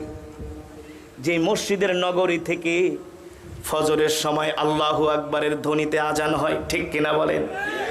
এই দেশে প্রায় 4 লক্ষের উপরে মসজিদ আছে, এই দেশে কয়েক লক্ষ মাদ্রাসা আছে। আপনারা ফজরের নামাজ পড়েন না, কিন্তু মাদ্রাসার ছাত্ররা রাত 3টা বাজে উঠে ঠিকই তারা কোরআন পড়ে। এই কারণে আল্লাহ এখন বৃষ্টি দিচ্ছেন, ঠিক কিনা বলেন? ও মুসলমান, আল্লাহর বান্দারা, আমি যেটা বলছিলাম, আমাদের ধর্ম সত্য ধর্ম, আমাদের নবী শেষ নবী রহমাতুল লিল আলামিন। আমরা যেই কাবার দিকে সেজদা করে নামাজ পড়ি, এই ঘর বাইতুল্লাহ হলো পৃথিবীর শ্রেষ্ঠ ঘর, ঠিক কিনা বলেন? আমরা সব দিক থেকে হলো নাম্বার 1। তারপরে আমরা ইহুদি খ্রিস্টানদের মার খাই। কারণ কি? কারণ কি? আমাদের ঈমান দুর্বল হয়ে গেছে, আমরা বাতিলের সামনে সত্য কথা বলতে ভয় পাই। কিন্তু আমাদের কলিজার টুকরা বিশ্ব নবী রহমাতুল লিল আলামিন, আল্লাহ ছাড়া তিনি কারো সামনে মাথা নত করে নাই। আল্লাহ ছাড়া, এটা পড়তে লাগবে দিয়ে একদিন, ওয়াজ করুন কোন সময়। আল্লাহ ছাড়া আল্লাহর নবী কারো সামনে মাথা নত করে নাই, করছে? জোরে বলুন। সবচেয়ে বড় জিহাদ হলো বাতিলের সামনে হকের উচ্চারণ করা, অত্যাচারী বাদশার সামনে হক কথা বলা। ইনদা সুলতানিন জায়ের, আল্লাহর নবী বলেন সবচেয়ে বড় জিহাদ হলো বাতিলের সামনে, অত্যাচারী বাদশার সামনে হক কথার উচ্চারণ করা। আল্লাহ রাসূল সাল্লাল্লাহু আলাইহি ওয়াসাল্লাম যখন মদিনার প্রেসিডেন্ট, মদিনা, আমার নবী শুধু মসজিদে বসে তসবিহ টিপেন নাই নাকি? আমার নবী শুধু মসজিদে বসেই তসবিহ টিপেন নাই, আমার নবী মসজিদে তসবিহও টিপেছেন, আবার ময়দানে জিহাদও করেছেন। কথা বলে না কেন? আমার নবীর পকেটে শুধু মেসওয়াকি ছিল না, আমার নবীর হাতের ভিতরে তরবারিও ছিল, কথা কেনা? হ্যাঁ, আমার নবীর হাতে শুধু মিসওয়াক ছিল না, তরবারিও ছিল। 63 বছর জিন্দিগিতে আমার নবী 27 বার সশরীরে সরাসরি যুদ্ধের ময়দানে অংশগ্রহণ করেছেন। আল্লাহু আকবার। আল্লাহ তাআলা বলতেছেন ইন্নাদ-দীনা ইনদাল্লাহিল ইসলাম। নবী, আমার কাছে একমাত্র মনোনীত ধর্ম হলো ইসলাম। আমার জমিনে মক্কার কাফেরেরা দ্বীনের দাওয়াত দিতে দেয় না, কোরআনের কথা বলতে দেয় না। কাফের মুশরিক বেঈমানরা তারা আমার জমিন থেকে দ্বীনকে তারা মুছে দিতে চায়। ও নবী, আপনি আল্লাহ ছাড়া কারো সামনে মাথা নত করবেন না, আপনি দ্বীনের দাওয়াত দিয়ে যান, হকের দাওয়াত দিয়ে যান। ইয়া আইয়ুহার রাসূল বাল্লিগ মা উনজিলা ইলাইকা মির রাব্বিক ওয়া ইল্লাম তাফআল ফামা বাল্লাগতা রিসালাতা ওয়াল্লাহু ইয়াসিমুকা মিনান নাস। আল্লাহ রাব্বুল আলামিন বলেন, নবী, আমি আল্লাহ আপনাকে যেই কোরআন দিয়েছি, এই কোরআন নিয়ে আপনি ঘরে বসে থাকবেন না, এই কোরআন দিয়ে আপনি মক্কার কাফেরদেরকে দাওয়াত দেন। আল্লাহু আকবার। আজকে তো বাংলাদেশে কিছু আলেম আছে যারা হক কথা বলতে ভয় পায়। আছে কি আছে না? হক কথা বলে না, এমন ওয়াজ করে, আল্লাহ বি খুশ রাহো শয়তান বি নারাজ না হো। আল্লাহকেও খুশি রাখতে চায়, শয়তানরেও বেজার করতে চায় না, ঠিক কিনা বলেন? কিন্তু এই কোরআন এমন এক কিতাব, এই কোরআন থেকে যদি আপনি বয়ান করেন, অবশ্যই অবশ্যই শয়তান আপনার উপরে বেজার হবে। আর শয়তান কারা? যারা হক কথা সইতে পারে না, ওরা হলো শয়তান, ওরা হলো ইবলিস, ঠিক কিনা বলে? যারা হক কথা সহ্য করতে, যে না সহ্য করতে পারে পারুক, ওটা আমাদের দেখার বিষয় নয়। আমার রাসূলের নির্দেশ হলো আল্লাহর জমিনে হক কথা বলতেই হবে, হক কথা বলতেই হবে। যেটা বলছিলাম, পৃথিবীর এমন কোন রাষ্ট্রপ্রধান নাই, মুসলমান রাষ্ট্রপ্রধান আমেরিকাকে ধমক দিবে, ইসরায়েলকে ধমক দিবে, কারো বুকের পাটা নাই। কিন্তু তৎকালীন সুপার পাওয়ার ছিলেন 1450 বছর আগে রোম প্রেসিডেন্ট, রোম পারস্যের প্রেসিডেন্ট হিরাক্লিয়াস। নাম শুনছেন? বর্তমানে যেমন America super power, Russia, German, France যারা সুপার পাওয়ার, তৎকালীন সেই রোমের বাদশা হিরাক্লিয়াস ছিলেন সুপার পাওয়ার। Super power.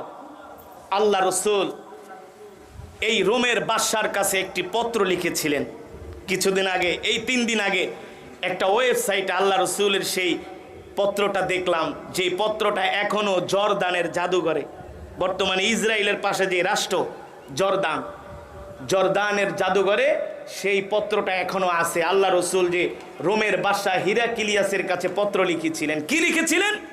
আল্লাহ রাসূল হিরাক্লিয়াসকে সালাম দিয়ে বলেছেন, হিরাক্লিয়াস, মিন মুহাম্মদ ইবনে আব্দুল্লাহ, আমি মুহাম্মদ ইবনে আব্দুল্লাহ বলছি মদিনা থেকে।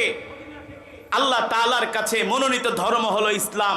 এই হিরাক্লিয়াস, আমি চাই তুমি ইসলাম ধর্ম গ্রহণ করো, ইসলামের সুশীতল ছায়ায় তুমি আশ্রয় নাও, নইলে তোমাকে জাহান্নামের আগুনে জ্বলতে হবে। আর আমি আল্লাহর পয়গম্বর মুহাম্মদ সাল্লাল্লাহু আলাইহি সাল্লাম, তুমি আমাকে নবী হিসাবে মেনে নাও। আল্লাহু আকবার। আল্লাহর নবী সুপার পাওয়ারকে ভয় পায় নাই, পৃথিবীর সুপার পাওয়ারকে আল্লাহ রাসূল ভয় পায় নাই, তাদের কাছে দ্বীনের দাওয়াত পৌঁছে দিয়েছেন। পক্ষান্তরে কি হলো? আল্লাহ রাসূলের পত্র পেয়ে রোমান প্রেসিডেন্ট হিরাক্লিয়াস, আল্লাহ রাসূল যেই সাহাবীর মাধ্যমে আব্দুল্লাহ ইবনে রাবিয়া, তাকে দিয়া পত্র পাঠিয়েছিলেন রোমের বাদশার কাছে, হিরাক্লিয়াসের কাছে, যাও দ্বীনের দাওয়াত নিয়ে পত্র নিয়ে যাও। রাসূলের সাহাবী রোমান বাদশা হিরাক্লিয়াসের দরবারে যখন পত্র নিয়ে গেলেন, হিরাক্লিয়াস প্রথম আল্লাহর নবীর পত্রটা খুললেন।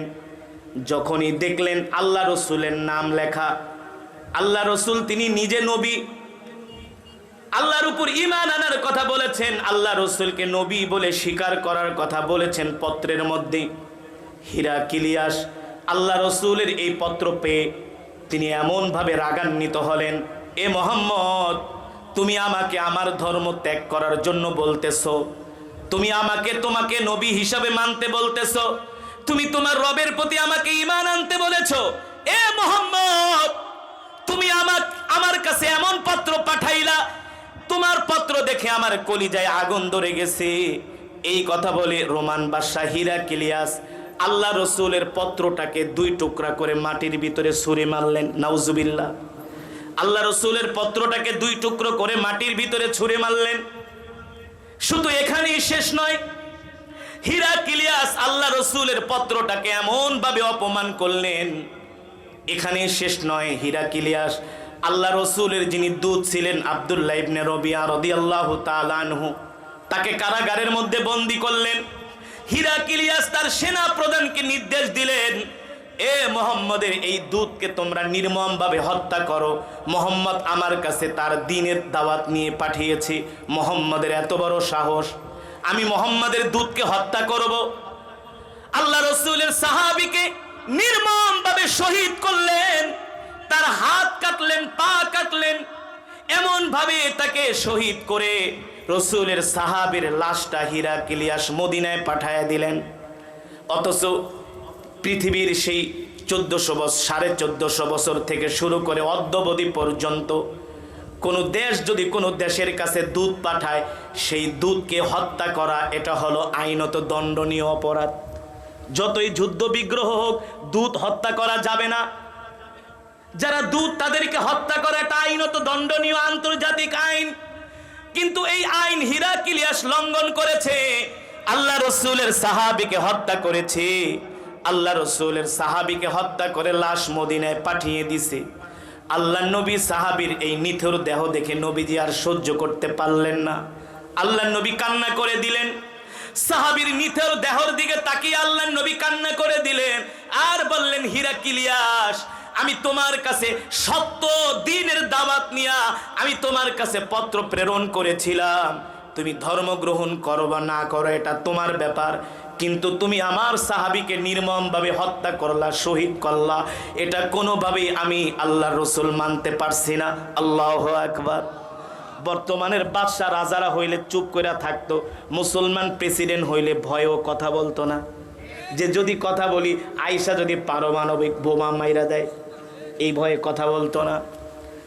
কিন্তু তৎকালীন সুপার পাওয়ার ছিলেন রোমানরা, তাদের সৈন্য সংখ্যা ছিল 2 লক্ষ।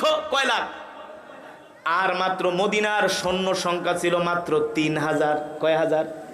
যেমন ইসরায়েল আর হামাস সেম, ইসরায়েল আর হামাসের সৈন্য সংখ্যা মাত্র 40,000, আর ইসরায়েলের সৈন্য সংখ্যা প্রায় 8 লক্ষ, রিজার্ভ সহ 12 লক্ষ। তারপরে তো 80টা রাষ্ট্র, NATO, America, German, Japan, France তার সাথে তো আছে, সেটা বাদই দিলাম। ভারতও এই 2 দিন আগে অস্ত্র পাঠিয়েছে ইসরায়েলকে সাহায্য করার জন্য। বর্তমানের রাজা বাদশারা হলে, মুসলমান বাদশারা হইলে তারা ভয় পেতেন, কথা বলতেন না। কিন্তু আল্লাহ রসুল তো আল্লাহ ছাড়া আর কারো সামনে মাথা নত করে না, ঠিক কিনা বলেন? আল্লাহ নবী তার সাহাবীর এই লাশ দেখে আর সইতে পারলেন না। সমস্ত সাহাবীদেরকে ডাক দিলেন, তাআলাও তাআলাও, এ আমার সাহাবীরা আসো। আল্লাহ নবী এক ডাক দেওয়ার সাথে সাথে মুহূর্তের মধ্যে 3000 সাহাবী মসজিদে নববীতে হাজির হয়ে গেলেন। আল্লাহু আকবার। আল্লাহ রসুল বললেন, ইজমাউ, জমা হও, আসো আমার সামনে আসো। 3000 সাহাবী মুহূর্তের মধ্যে জমা হয়ে গেলেন। যেমন করে আপনারা বসে আছেন, এমন করে আল্লাহ রসুলের সামনে 3000 সাহাবী মুহূর্তেই জড়ো হয়ে গেলেন। আল্লাহ রসুল তার সাহাবীর লাশ সমস্ত সাহাবীদের সামনে দেখাইলেন, দেখো তোমার ভাইকে রোমানরা নির্মমভাবে শহীদ করেছে। আমি তো রোমান বাদশার কাছে সত্য ধর্মের দাওয়াত দিয়া পত্র পাঠিয়েছিলাম, রোমান বাদশা ধর্ম তো গ্রহণ করেই নাই, আমার দাওয়াত তো গ্রহণ করেই নাই, উল্টা আমার সাহাবীকে নির্মমভাবে শহীদ করেছে। ও সাহাবীরা, তোমরাই বলো এর প্রতিবাদে তোমরা কি করবা? 3000 সাহাবী তরবারি নিয়ে দাঁড়ায় গেলেন। ওগো আল্লাহ রসুল, আপনি কোনো চিন্তা করবেন না, পেরেশান হবেন না, আমাদেরকে নির্দেশ দেন, ওই 2 লক্ষ রোমান সৈন্যের বিরুদ্ধে আমরা 3000ই যুদ্ধ করব। আরো আস্তে কোন আল্লাহু আকবার। এখন যদি কোনো আলেম ওলামা বলে, চলো রাস্তায় 1000 পুলিশ আছে, আমরা 200 মানুষ যাইয়া মিছিল করি আল্লাহ রসুলের ইজ্জত রক্ষায়, কইব হুজুর আপনার কি মাথা খারাপ? পুলিশে পিঠা এত হাত পাও ভাঙ্গা ফেলাইব, কথা বলে না? আমরা ভয় পাই। আমি উদাহরণ দিচ্ছি, এক্সাম্পল। আমাদের ঈমান কতটা দুর্বল হয়ে গেছে। আমরা আমেরিকাকে ভয় পাই, ইসরায়েলকে ভয় পাই, রাশিয়াকে ভয় পাই, ফ্রান্সকে ভয় পাই, অথচ আমাদের ভয় পাওয়ার উচিত ছিল কাকে? আর জোরে বলেন, আমাদের ভয় পাওয়ার উচিত ছিল আল্লাহ তাআলাকে, ঠিক কিনা বলেন? যারা মুমিন তারা আল্লাহ ছাড়া আর কাউকে ভয় পায় না, ঠিক কিনা বলেন? মুমিন আল্লাহ ছাড়া কারো সামনে মাথা নত করে না। 3000 সাহাবী দাঁড়ায় গেলেন আর বললেন, ওগো আল্লাহর নবী, আমাদেরকে নির্দেশ দেন, আমরা 3000 সাহাবী 2 লক্ষ রোমান সৈন্যের বিরুদ্ধে আমরা যুদ্ধ করব, আমরা আমাদের ভাইয়ের হত্যার প্রতিশোধ নিব। আল্লাহু আকবার। আল্লাহ রসুল বললেন, সাহাবীরা তোমরা কি পারবা? সাহাবীরা বললেন, ওগো আল্লাহর নবী, আমরা একজন বেঁচে থাকতেও মদিনায় ফিরে আসবো না, এক বিন্দু রক্ত থাকতেও আমরা রোমানদেরকে ছেড়ে দিব না। সুবহানাল্লাহ। আর জোরে বলেন সুবহানাল্লাহ। সাহাবীদের এই কথা শুনে আল্লাহর রসুল খুশি হয়ে গেছেন। শুধু আল্লাহর রসুল খুশি হয় নাই, আসমানের মালিকও খুশি হয়ে গেছে।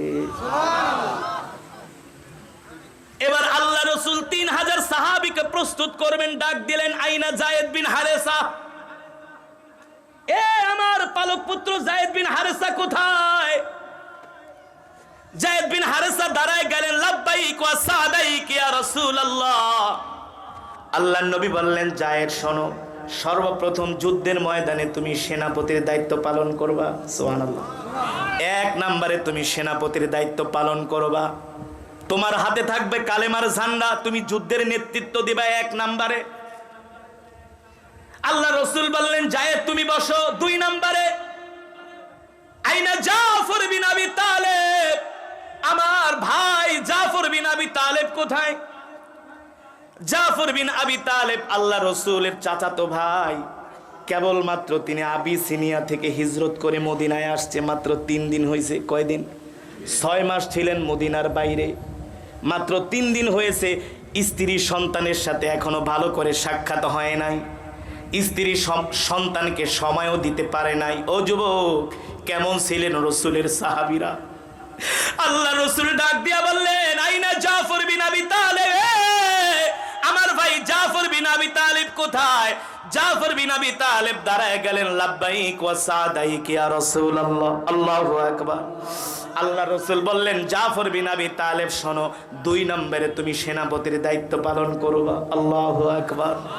3 নম্বরে আল্লাহ নবী ডাক দিলেন, আইনা আব্দুল্লাহ বিন রওয়াহা, এ আমার কলিজার টুকরা আব্দুল্লাহ বিন রওয়াহা কোথায়?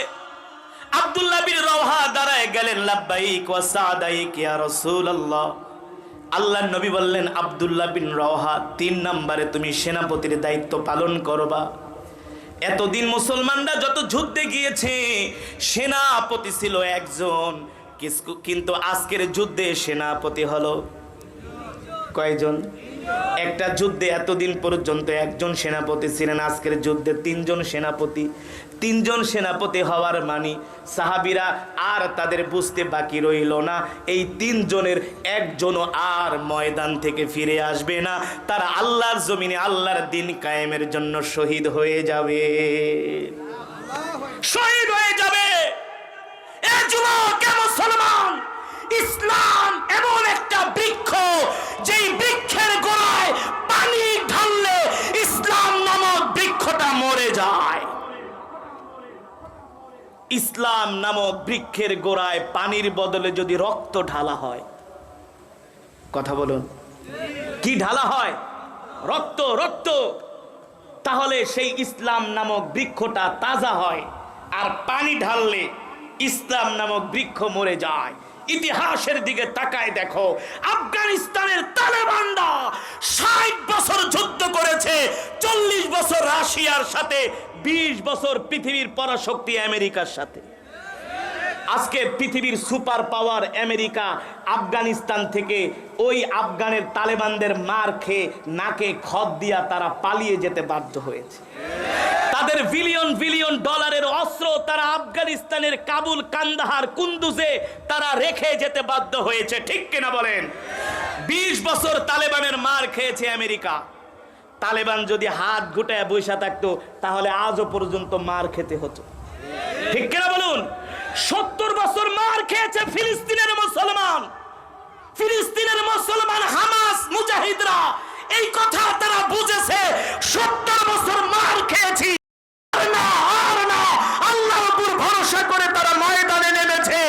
ইসরায়েল বলেছিল 1 সপ্তাহের মধ্যে আমরা হামাসকে পরাজিত করব। 1 সপ্তাহ তো দূরের কথা, আজকে 7 মাস পার হয়ে গেছে, ইসরায়েল এখনো যুদ্ধের কোনো কুল কিনারা করতে পারছে না। কথা বলুন।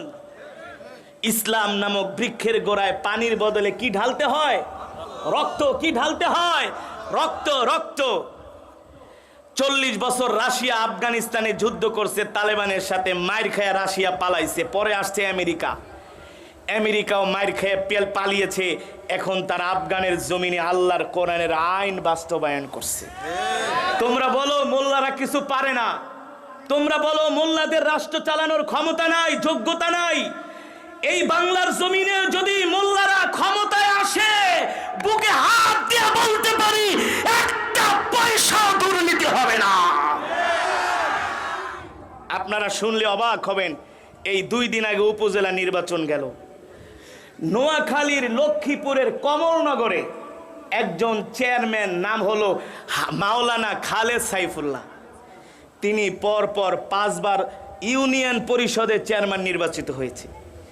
এই গত 2 দিন আগে তিনি এখন উপজেলা চেয়ারম্যান হয়েছেন। তার যিনি প্রতিদ্বন্দ্বী প্রার্থী ছিলেন, তার কাছ থেকে প্রায় 3000 ভোটে ব্যবধানে তিনি বিজয় অর্জন করেছেন। 25 বছরের চেয়ারম্যানিতে জনগণ বলতে পারে নাই একটা পয়সা চেয়ারম্যান জনগণের তসরুফ করেছে। তিনি ঢাকা থেকে নোয়াখালী যেতেন লঞ্চে, তাও কি ডেকের ভিতরে শুয়ে, আর রাত্রবেলা খেতেন রুটি আর কলা। রাত্রবেলা খেতেন রুটি আর কলা, আর লঞ্চের ঢেকে ঢেকে ঘুমিয়ে যেতেন। ঢেক বোঝেন তো? ঢেক বোঝেন? আপনারা তো রাজশাহীর মানুষ, ঢেক বুঝেন না। আপনারা তো বাসের সিটে যান। ওই সমস্ত লঞ্চে ফ্লোরের ভিতরে বিছনা করে ঘুমায় রাত্রবেলা। 5 বারের চেয়ারম্যান। গায়ের জামা দেখলে মনে হবে কয়েক বছর আগের পুরানো জামা, কয়েক জায়গা দিয়ে ছিঁড়ে গেছে।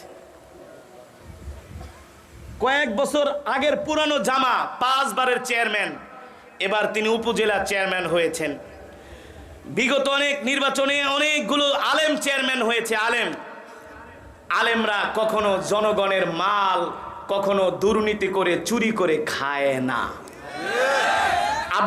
আফগান প্রেসিডেন্টের সাথে বিদেশের কিছু মেহমানরা গিয়েছেন দেখা করতে।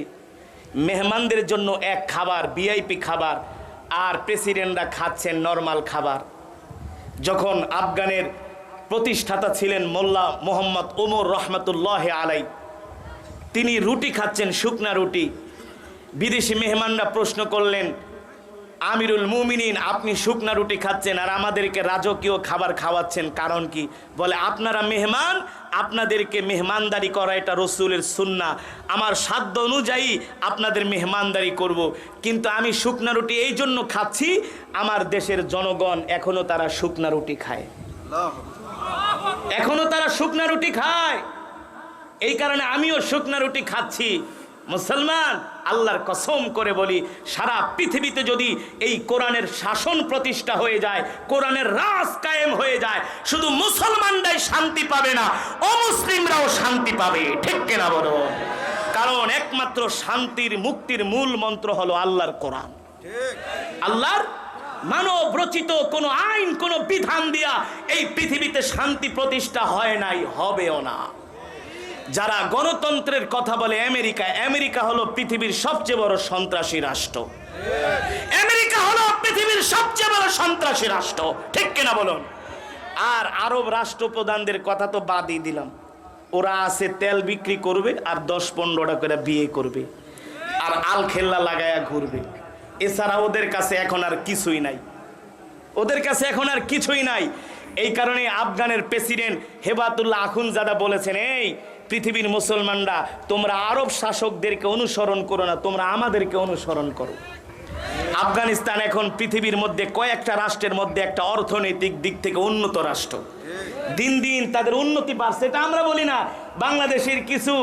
বাংলাদেশের কিছু হুতুম পেশা মিডিয়া আছে না, যারা আমেরিকার দালাল, তারা এতদিন আফগানের বিরুদ্ধে খবর প্রচার করছে, এখন তারাই তাদের প্রশংসায় পঞ্চমুখ হয়েছে যে মোল্লারা দিন দিন উন্নতি সাধন করছে। কারণ কোরআনের রাজ কায়েম হয়ে গেলে আর মানুষ চুরি করার সাহস পাবে না।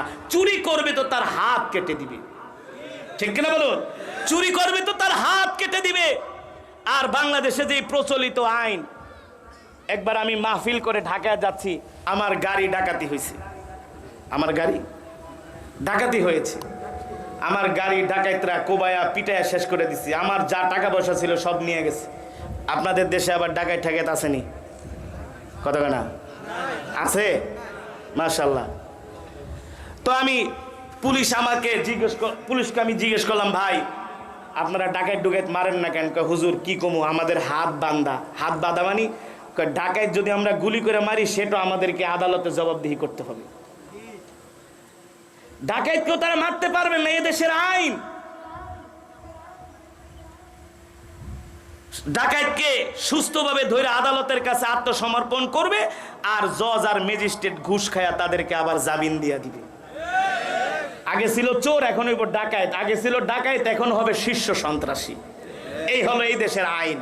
আর যদি কোরআনের রাজ কায়েম হয়ে যেত, কোন চোর যদি চুরি করত, কোন চোর যদি রাজশাহীতে ধরা খেত, ওকে রাজশাহীর স্টেডিয়ামে নিয়ে শুক্রবারে হাজার হাজার জনতার সামনে ওর হাত কেটে দেওয়া হতো, চুরি বন্ধ হয়ে যেত, ঠিক কিনা বলুন? কেউ যদি জিনা করত, জিনা ব্যভিচার, তাকে লক্ষ মানুষের সামনে পাথর মেরে হত্যা করত। অর্থাৎ কোরআনের আইন রজম বাস্তবায়ন হলে জিনা ব্যভিচার বন্ধ হয়ে যেত। আর এখন তো বাংলাদেশের প্রতিটা ঘরে ঘরে এখন পরকীয়া, প্রতিটা ঘরে ঘরে পরকীয়া। কারণ কি? একমাত্র কারণ হলো আমরা আল্লাহর কোরআন থেকে দূরে সরে গিয়েছি। এই কোরআন ছাড়া আমাদের মুক্তি নাই, এই কোরআন ছাড়া আমাদের শান্তি নাই, ঠিক কিনা বলেন? আজকে আমার দেশের 6-7 এর ছাত্ররা এখন সিগারেট খায়, স্কুলে পড়ে 6-7, এখনো ভালো করে মোষ ওঠে নাই। মোষ দেখি এই এক সপ্তাহ আগে 4-5 জন ছাত্র স্কুল থেকে ক্লাস ফাঁকি দিয়া তারা পার্কে বসে বসে সিগারেট খাইতেছে। আমি যে ধরছি, কোন স্কুলে পড়ো? আমার এলাকার নামকরা স্কুল, ড্যামরা এলাকার নামকরা একটা স্কুল। পরে 6-7-এ বলি সিগারেট খাও কেন? একটা বেয়াদব পিছন দেখা, হুজুর আপনার বাপের টাকা দিয়া খাই, হুজুর আপনার বাপের টাকা দিয়া খাই। নাউজুবিল্লাহ বলেন। বাস্তব নাকি অবাস্তব? বাস্তব নাকি অবাস্তব? আজকে বাংলাদেশের গ্রামে শহরে কিশোর গ্যাং বুঝেন তো? ছোট ছোট ছেলের এখন গ্রুপিং করে চাঁদাবাজি করে, মারামারি করে। কারণ কি? দুনিয়ার জাগতিক শিক্ষা আছে, কোরআনের শিক্ষা না থাকার কারণে আজকে আমাদের সমাজ অধপতনের দিকে যাচ্ছে, আমাদের প্রজন্ম নষ্ট হয়ে যাচ্ছে, আমাদের কিশোর তরুণ যুবক প্রজন্ম তারা নষ্ট হয়ে যাচ্ছে। তারা এখন শুধু ফেসবুক, সিনেমা, খেলাধুলা নিয়ে ব্যস্ত। ওয়াজ মাহফিলে, মসজিদে যুবকদেরকে পাওয়া যায় না। আর আপনি একটা গানের শিল্পী আনেন, 1000 টাকা করে আপনি চান্দা ধরেন, দেখবেন আপনার টিকিট 2 দিনে বিক্রি হয়ে গেছে। এই ঢাকার স্টেডিয়ামে ভারত থেকে নায়িকা গায়িকাদেরকে এনে কিছুদিন আগে একটা কনসার্ট করেছে, সর্বনিম্ন টিকিটের দাম 10,000 টাকা। আর্মি স্টেডিয়ামে কত টাকা? অনুষ্ঠানে 3 দিন আগে টিকিট বিক্রি শেষ। দেখলাম পত্রিকায় লিখছে, ওই কনসার্টের মধ্যে যুবক যুবতীরা একসাথে হইয়া তারা মদ খেয়েছে আর শিল্পীদের গান শুনে তারা নাচানাচি করছে। সাথে সাথে কয়েকটা অজ্ঞান হইরা পয়রা তারপর হসপিটালে নিয়ে তাদেরকে সুস্থ করছে।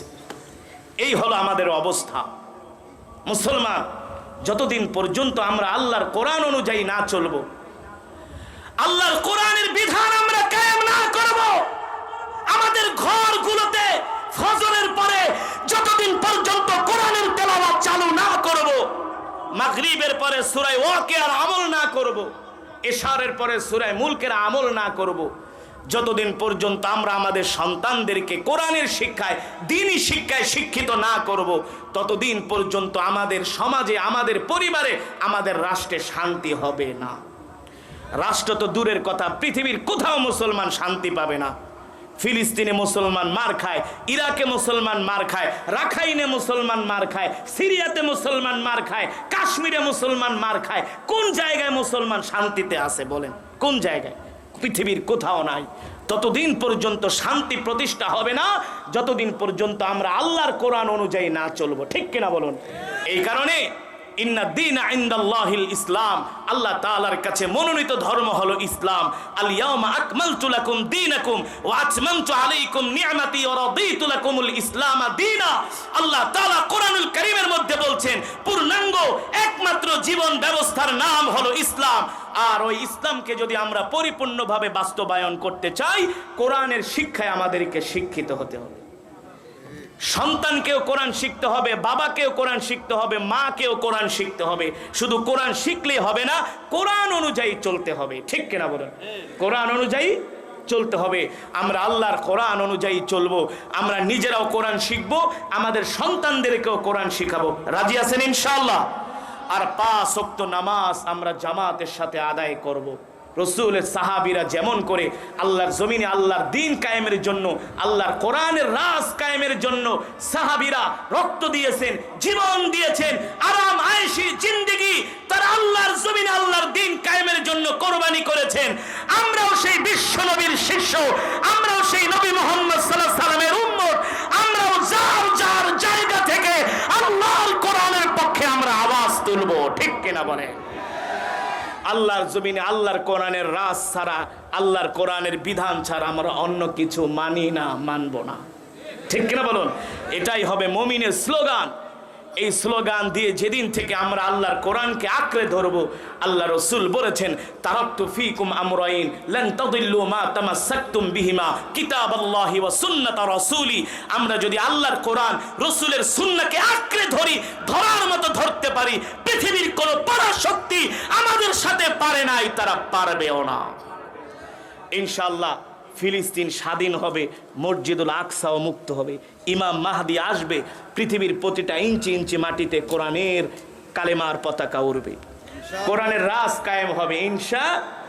শুরুতেও ছিল মোল্লারা, শেষেও থাকবে মোল্লারা। মাঝখানে তোমাদেরকে আমরা ক্ষমতা দিছি, দেখি তোমরা কি করো, তোমরা ভালোই খেলা খেলতে পারো। ঠিক কিনা বলুন? এই খেলা আর বেশি দিন টিকবে না। আল্লাহর জমিনে আল্লাহর কোরআনের রাজ কায়েম হবেই হবে ইনশা আল্লাহ তাআলা। আমাদের সকলকে সেই কোরআনের ময়দানের জন্য কবুল করুন বলে আমিন। সেই কোরআনের সৈনিক হিসাবে, ইসলামের অতন্দ্র প্রহরী হিসাবে আল্লাহ তাআলা আমাদেরকে কবুল করুন বলে আমিন। তাহলে আমরা আজকের মাহফিল থেকে এটাই প্রতিজ্ঞা করব, আমরা নিজেরা কোরআন শিখব, সন্তানদেরকে কোরআন শিখাবো, আমাদের পরিবার, রাষ্ট্র, সমাজটাকে আমরা কোরআন অনুযায়ী গড়ে তুলব। আল্লাহ তাআলা আমাদের সকলকে তৌফিক দান করুন বলে আমিন। এই আশায় প্রত্যাশা ব্যক্ত করে আমি আমার মুখতাসার সংক্ষিপ্ত আলোচনা এখানে শেষ করছি। দুরূদ শরীফ পড়ি। ভাই বসুন, দোয়া করে যান, দোয়া করে যান। দোয়া এটা অনেক বড় ইবাদত। আর দোয়া হুয়াল ইবাদা। যে দোয়া করে না আল্লাহ তাআলা তাকে পছন্দ করে না। দোয়া করবেন, দোয়া ছাড়বেন না, দোয়া ছাড়বেন না। আমরা যে ইবাদত করি, ইবাদত দিয়ে আমরা জান্নাতে যেতে পারবো না যদি আল্লাহ আমাদের উপর রহম না করেন। এই কারণে আমরা দোয়া করে বাড়িতে যাব। এক খতম করে করে আমরা কোরআনুল কারীমের সওয়াব পেয়েছি। আমরা আমাদের মা বাবা, আত্মীয় স্বজন, পরিবার পরিজনের জন্য আমরা দোয়া করব ইনশাআল্লাহ। বলুন বলুন। অনেক অসুস্থ ব্যক্তির জন্য দোয়া চাই। আসসালামু আলাইকুম। সুপ্রিয় উপস্থিতি, আপনারা গতকাল এবং আজকে মাহফিলের কন্টিনিউ করার জন্য যে অনুদানটা আপনারা দিয়েছেন, দান করেছেন, গতকাল দান করেছিলেন, সেটা সর্বসাকুল্যে পুরুষ মহিলা মিলে হয়েছিল 39,221 টাকা। আজকে পুরুষ প্যানেল থেকে পেয়েছি আমরা 24,723 টাকা এবং মহিলা প্যানেল থেকে পেয়েছি 19,596 টাকা। সর্বমোট 2 দিনে, কাল এবং আজ 2 দিন মিলে আমাদের প্যানেল থেকে এসেছে 83,540 টাকা। আসসালামু আলাইকুম।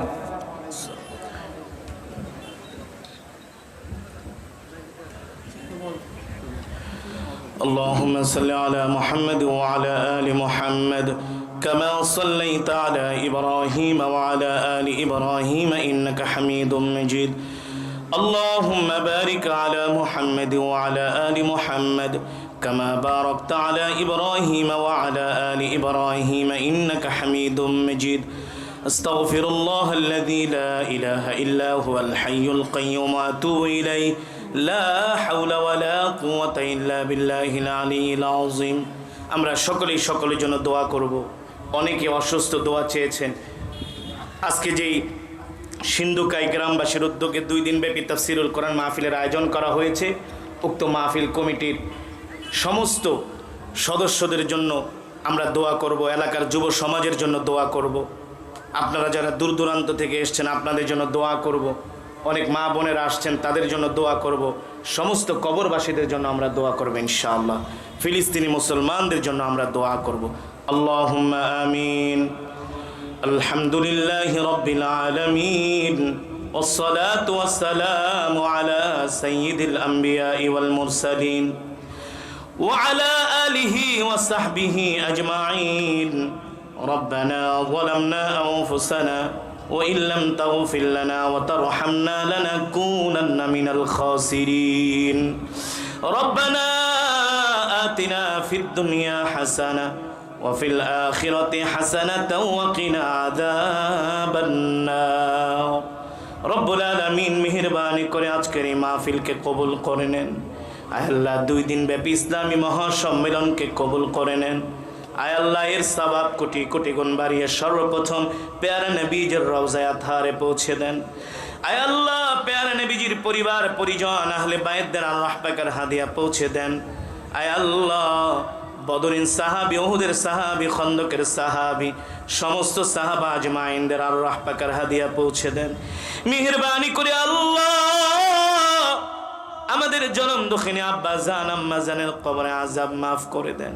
আব্বা আম্মার কবরকে জান্নাতের বাগান বানায় দেন। দাদা দাদি, নানা নানি, আত্মীয় স্বজন, পাড়া প্রতিবেশীকে মাফ করে দেন। মেহেরবানি করে আল্লাহ আজকে যে 2 দিন ব্যাপী সিন্ধুকাই গ্রামবাসীর উদ্যোগে মাহফিল হয়েছে তাফসীরুল কোরআন মাহফিল, আল্লাহ আপনি কোরআনের খেদমতের জন্য কবুল করে নেন। আয় আল্লাহ যারা এত সুন্দর মাহফিলের আয়োজন করলো তাদেরকে কবুল করে নেন। অত্র এলাকার ধর্মপ্রাণ মুসলমান মুরব্বী যুবক ভাইদেরকে, মা বোনদেরকে আল্লাহ কবুল করে নেন। আজকের মাহফিলের সভাপতি, প্রধান অতিথি, বিশেষ অতিথি, অত্র এলাকার যুব সমাজ, আলেম সমাজ, মুরব্বী সমাজ, আল্লাহ আপনি তাদেরকে কবুল করে নেন। মেহেরবানি করে আল্লাহ এই মাহফিলের সওয়াব আয় আল্লাহ সমস্ত কবরবাসীর কবরে পৌঁছে দেন। সমস্ত কবরবাসীর কবরকে জান্নাতের বাগান বানায় দেন। আয় আল্লাহ অনেকে অসুস্থ, দোয়া চেয়েছেন, আয় আল্লাহ আপনি সবাইকে পরিপূর্ণ শেফায়ে আজিলা কামেলা দায়েমা নসিব করে দেন। মেহেরবানি করে আল্লাহ অত্র এলাকার প্রতিটা ঘরের মধ্যে আপনি রহমত বরকত নাজিল করে দেন। এই মাহফিলকে আল্লাহ আপনি কিয়ামত পর্যন্ত কবুল আর মঞ্জুর করে নেন। মেহেরবানি করে আল্লাহ আমরা যে কোরআনের বয়ান শুনলাম, হযরত সাহাবায়ে কেরাম যেমন করে দ্বীনের জন্য রক্ত দিয়েছেন, জান দিয়েছেন, মাল দিয়েছেন, আমরাও সাহাবায়ে কেরামের মতো আল্লাহ আপনার জমিনে দ্বীন কায়েমের জন্য আমরা আমাদের জান মাল আপনার রাস্তায় কোরবানি করতে পারি। আল্লাহ আপনি আমাদের তৌফিক দিয়া দেন। আয় আল্লাহ অনেক মা বোনেরা হাত উঠিয়েছে, মা বোনদেরকে মাফ করে দেন। প্রত্যেকটা যুবককে আল্লাহ আপনি দ্বীনের মুজাহিদ হিসাবে কবুল করে নেন, কোরআনের খাদেম হিসাবে কবুল করে নেন। আয় আল্লাহ অনেক বৃদ্ধ বাবারা হাত উঠিয়েছে, মুরব্বীরা হাত উঠিয়েছে, আল্লাহ আপনি তাদেরকে কবুল করে নেন। মেহেরবানি করে মালিক এই মাহফিলে যারা 1 টাকা থেকে 1000 টাকা দান করেছেন, মেহনত করেছেন, আল্লাহ সময় দিয়েছেন, পরামর্শ দিয়েছেন, ঘাম ঝরিয়েছেন, আল্লাহ আপনি সকলের খেদমতকে কবুল করে নেন। আয় আল্লাহ আপনি আমাদের দেশের উপর রহমত নাজিল করেন। সারা পৃথিবীর মুসলমানদেরকে আল্লাহ আপনি হেফাজত করেন। ফিলিস্তিনি মুসলমানদেরকে হেফাজত করেন। আয় আল্লাহ মসজিদুল আকসাকে মুক্ত করার তৌফিক দেন। ফিলিস্তিনকে স্বাধীন রাষ্ট্র হিসাবে আল্লাহ আপনি কবুল করে নেন। আয় আল্লাহ ওই মজলুম ফিলিস্তিনি মুসলমানদের রক্তের বিনিময়ে আল্লাহ ফিলিস্তিনকে স্বাধীন করে দেন। আয় আল্লাহ ওই ইহুদিদেরকে ধ্বংস করে দেন, ইহুদিদেরকে হালাক করে দেন। আল্লাহ সারা পৃথিবীর মুসলমানদের উপর আল্লাহ আপনি রহমত নাজিল করেন।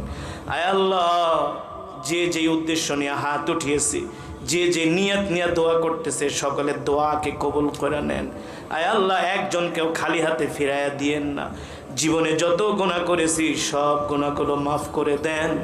জাহান্নামের আগুন হারাম করে দেন। একটা জান্নাতুল ফিরদাউস আমাদের জন্য বরাদ্দ করে দেন। রব্বির হামুহুমা কামা রব্বায়ানি সগীরা রব্বির হামুহুমা কামা রব্বায়ানি সগীরা। মালিক, জানি না কোন দিন মৃত্যুর পরওয়ানা জারি হয়ে যায়, আজরাইল আমাদের সামনে এসে হাজির হয়। সেই কঠিন মুসিবতের সময়, কঠিন বিপদের সময় আমাদের জবানে জারি করে দিয়েন কালিমায়ে তাইয়্যিবা লা ইলাহা ইল্লাল্লাহু মুহাম্মাদুর রাসূলুল্লাহ সাল্লাল্লাহু আলাইহি ওয়াসাল্লাম। দুরূদ শরীফ পড়ি। আল্লাহুম্মা সাল্লি আলা মুহাম্মাদ ওয়া